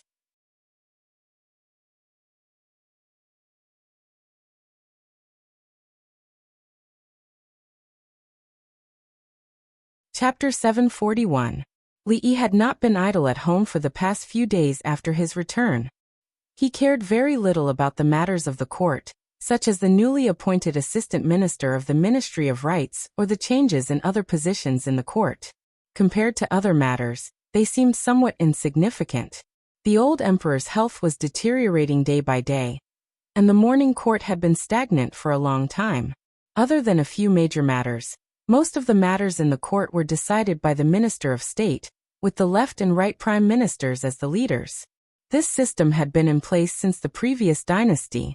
The emperor could not personally govern in the short term, so it would not have too much of an impact on the running of the country. The matters of the court were only concerned with the general structure of the situation. Everything else was related to personal matters. Many things had happened in the capital in the past 5 months. Although the information was categorized and organized in an orderly manner, there was still a lot of information, so he only picked out the important ones. It included the two women being ambushed in the middle of the night and narrowly escaping. The death of Li Jianren, the son of the assistant minister of the Ministry of Works, was a major case that shook the entire capital, and there was still no conclusion. He still felt some lingering fear when he thought of this matter. If there was anything, it would be directed at him. He hated these people who schemed in the dark. If the so-called foppish young masters of the capital really lost their heads for a moment, they could mobilize a lot of power in a short period of time. It was fine if it happened once or twice, but not more than 3 times. How many times had this happened? Anyone who was kidnapped thousands of miles away when his wife was pregnant and could only return after a few months would feel a pent-up anger. This aura would not dissipate with time. These few peaceful days did not disperse the anger in his heart. Instead, he could not suppress his impulses. Li raised his head and glanced at the sky, then walked over. Ruoqing pulled his arm and shook her head slightly. She whispered, "Don't be impulsive. I saw an acquaintance, so I went up to catch up. The dishes are here. Eat first, don't wait for me." Li smiled and turned to pat her hand. He said, "I just want to tell them that I'm back." Li looked at the slovenly old man and nodded slightly. He turned and walked up the stairs. I didn't expect that even the Vice Minister Gongzi would be ignored by others. Our young Master Wei is going to lose face this time. There are crouching tigers and hidden dragons in the capital. How long has it been since he arrived? It's good to take him down a peg. Upstairs, even those who were at the same table as Wei Junliang just now were not necessarily of the same mind as him. Although they all needed to curry favor with young Duke Qin, they were also secretly competing with each other. Seeing Wei Junliang's setback, they naturally couldn't help but tease him a little. However, as soon as they finished speaking, they noticed that Sung Zijian's expression had changed. As for young Duke Qin, his hand that was holding the wine cup stopped in midair, his expression slightly unnatural. The sound of footsteps could be heard as they went up the stairs one after another. The footsteps were short but powerful. In this quiet restaurant, they were exceptionally clear. They quickly turned their heads and saw the young man who had been downstairs a moment ago walking up the stairs. What is he doing? The people downstairs who saw this scene all revealed expressions of extreme shock on their faces. The person sitting upstairs was an even more hedonistic hedonist than Wei Junliang. The shopkeeper raised his head to take a look. He seemed to have thought of something and suddenly felt a little dizzy. It can't be. 5 months was not a long time, but it was not a short time either. From when Wei Junliang came downstairs until now, some of the people present seemed to have remembered some people, or things that had almost been forgotten. Their faces were stunned and their hearts trembled. It can't be. They muttered to themselves in their hearts. At this moment, Wei Junliang had also come back to his senses. Seeing that the person had already walked up the stairs, he quickly followed and shouted, "What are you doing? Stop." Under the astonished gazes of the restaurant customers, the contemplative gazes of the hedonists at the table, and the sound of Wei Junliang's hurried footsteps upstairs, Li walked to the side of the table and to Qin Yu's side. "Is there a point?" He looked at Qin Yu with a calm expression, like an ancient well without ripples. Hearing this voice again after so many months, Sung Zijian had to admit that his heart uncontrollably tightened and his palms began to sweat slightly. Those unerasable memories and the continuing pain in a certain part of his body caused him to lower his head, not daring to meet the gaze of the person in front of him. Some of the other young people at the table seemed to have remembered something. Their faces paled and they all lowered their heads. When the others saw that this person actually spoke to young Duke Qin in this manner, they were mostly astonished but even more vigilant.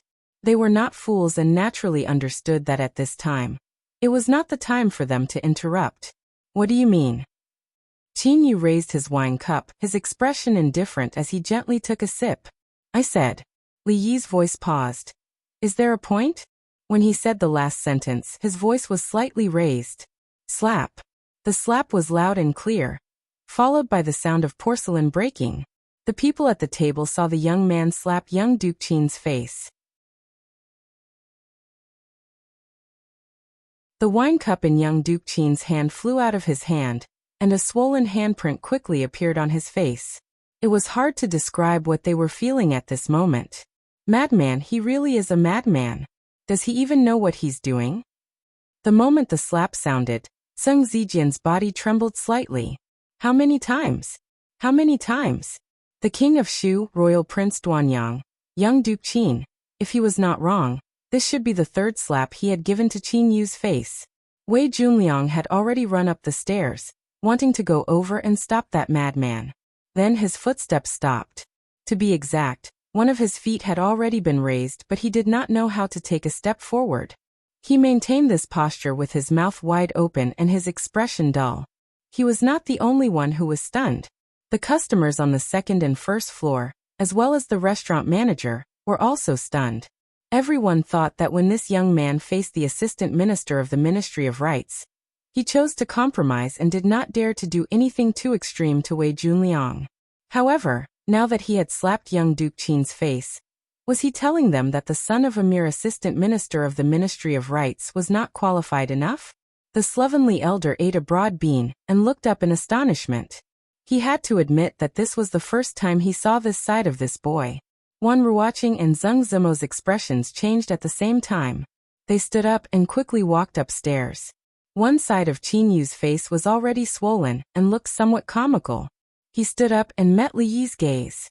His eyes were calm as he said, "This matter has nothing to do with me. The Qin family will not let this go." Young Duke Qin's words, without a doubt, were like throwing another boulder into the already turbulent lake.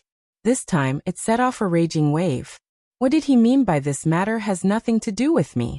Regardless of whether or not it had anything to do with him, with his status, shouldn't he pay back 10 times, 100 times more, and even make the other party beg for death? With a swollen face, what was the meaning of such a serious explanation? Was this still the young Duke Qin who was lawless, robbed women, and took liberties with women? He had been slapped in public and still had to give such a serious explanation. This was simply the role model for the capital's playboys. When the top 10 playboys of the capital were selected next year, he would also have a chance to be nominated. On the other hand, wasn't it a bit too much for the young man in front of him to bully an honest playboy? Of course, that was what it looked like on the surface. However, at this moment, everyone knew very well that this unfamiliar young man was someone that even young Duke Qin could not afford to offend. There were also some people who, after carefully rummaging through their memories, finally thought of something. Then, they understood that after today, the capital would most likely become lively again. "It wasn't you?" Li Yi was startled and then said somewhat apologetically, "Then I'm sorry I hit the wrong person." Having said that, he turned his head and looked at Wei Junliang. "Then tell me, who was it?" Being stared at by that cold gaze, Wei Junliang suddenly felt his legs go weak, and he knelt to the ground with a thud.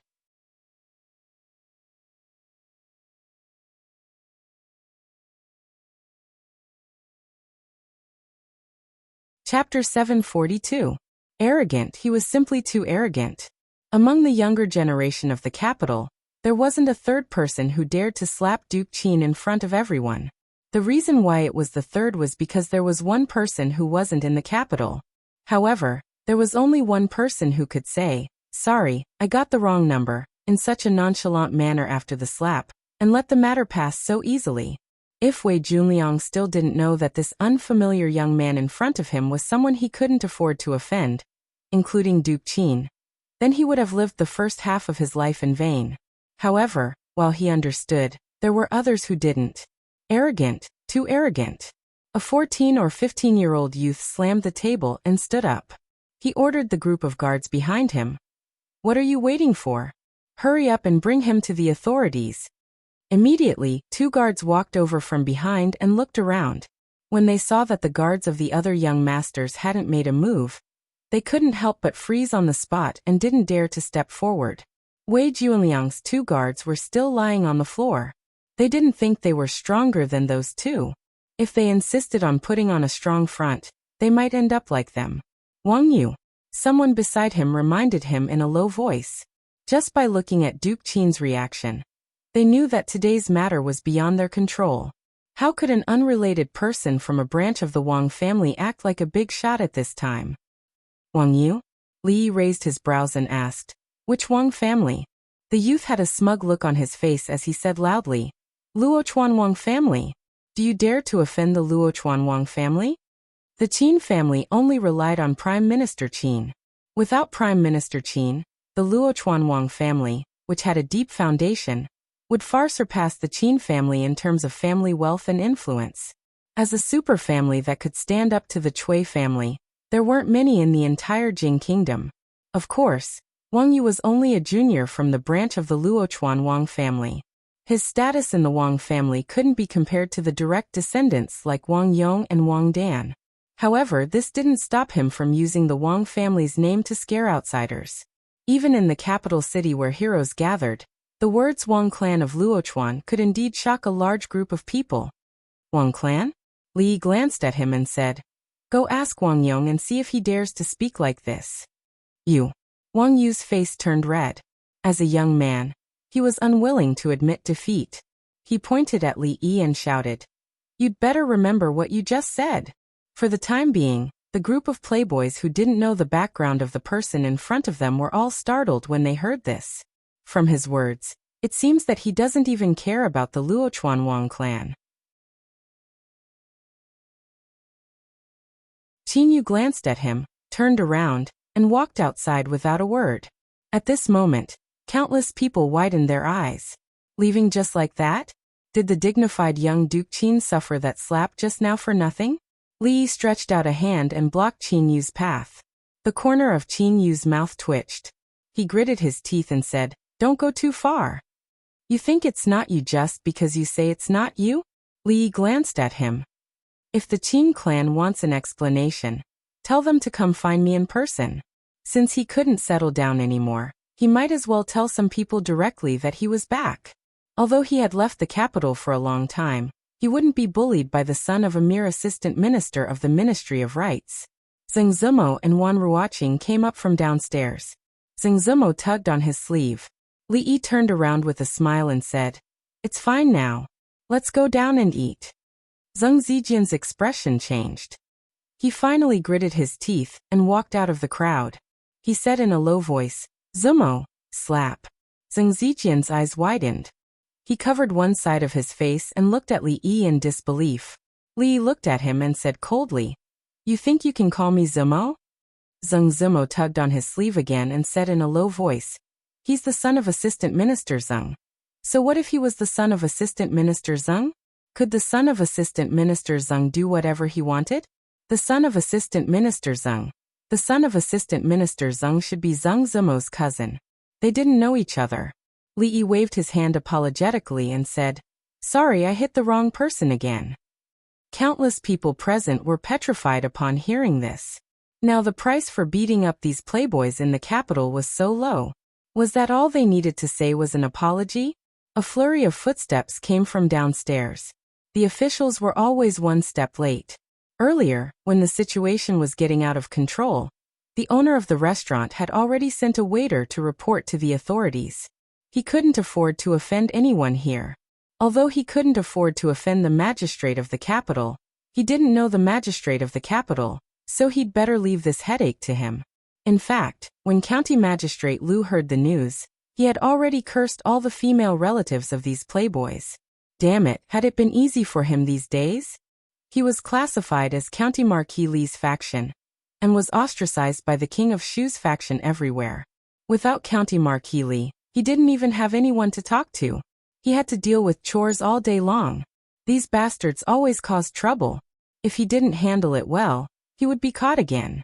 This magistrate of the capital was so useless. He hurried into the restaurant and asked loudly, "Where is the person who beat up people?" "Sir, over there." The owner immediately pointed upstairs. "Who dares?" County Magistrate Liu strode up the stairs. He was about to raise his head and question when he suddenly stopped. His face lit up with joy. He quickly walked over and said in surprise, "Sir Li, when did you come back?" Although it was more appropriate to call Li County Marquis Li, he had gotten used to it when he was in Qing and Prefecture and had never changed it. "I just came back a few days ago." Li looked at County Magistrate Liu and said with a smile, "I haven't seen you for a long time.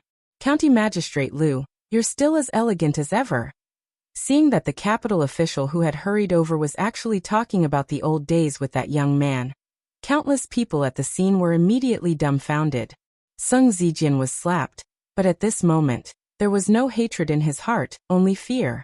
He knew why young Duke Qin didn't dare to return the slap after being slapped. He also knew why that person could even ignore the Wang family of Luochuan. It was because he and these people were no longer on the same level. He was the youngest marquis in the Jing Kingdom, the dean of the academy, the teacher of the princes and princesses, the favorite of the emperor, and even had the power to mobilize the Secret Intelligence Bureau. He was not a playboy, because the biggest playboy in the capital only relied on the blessings of his father's generation. When their father's generation saw him, They also had to give way to him. County Magistrate Lu suppressed the joy in his heart and looked behind him. He asked, "Sir Li, the matter here? The younger generation is insensible and needs the elders to teach and advise them. Otherwise, I'm afraid they will go astray in the future." Li Yi waved his hand and said, "It's just a small matter. There's no need to trouble Sir Lu. Let their elders take them back and discipline them well." As soon as these words came out, everyone at the table, including Sung Zijian, changed their expressions. He meant that all the people present today, none of them could leave.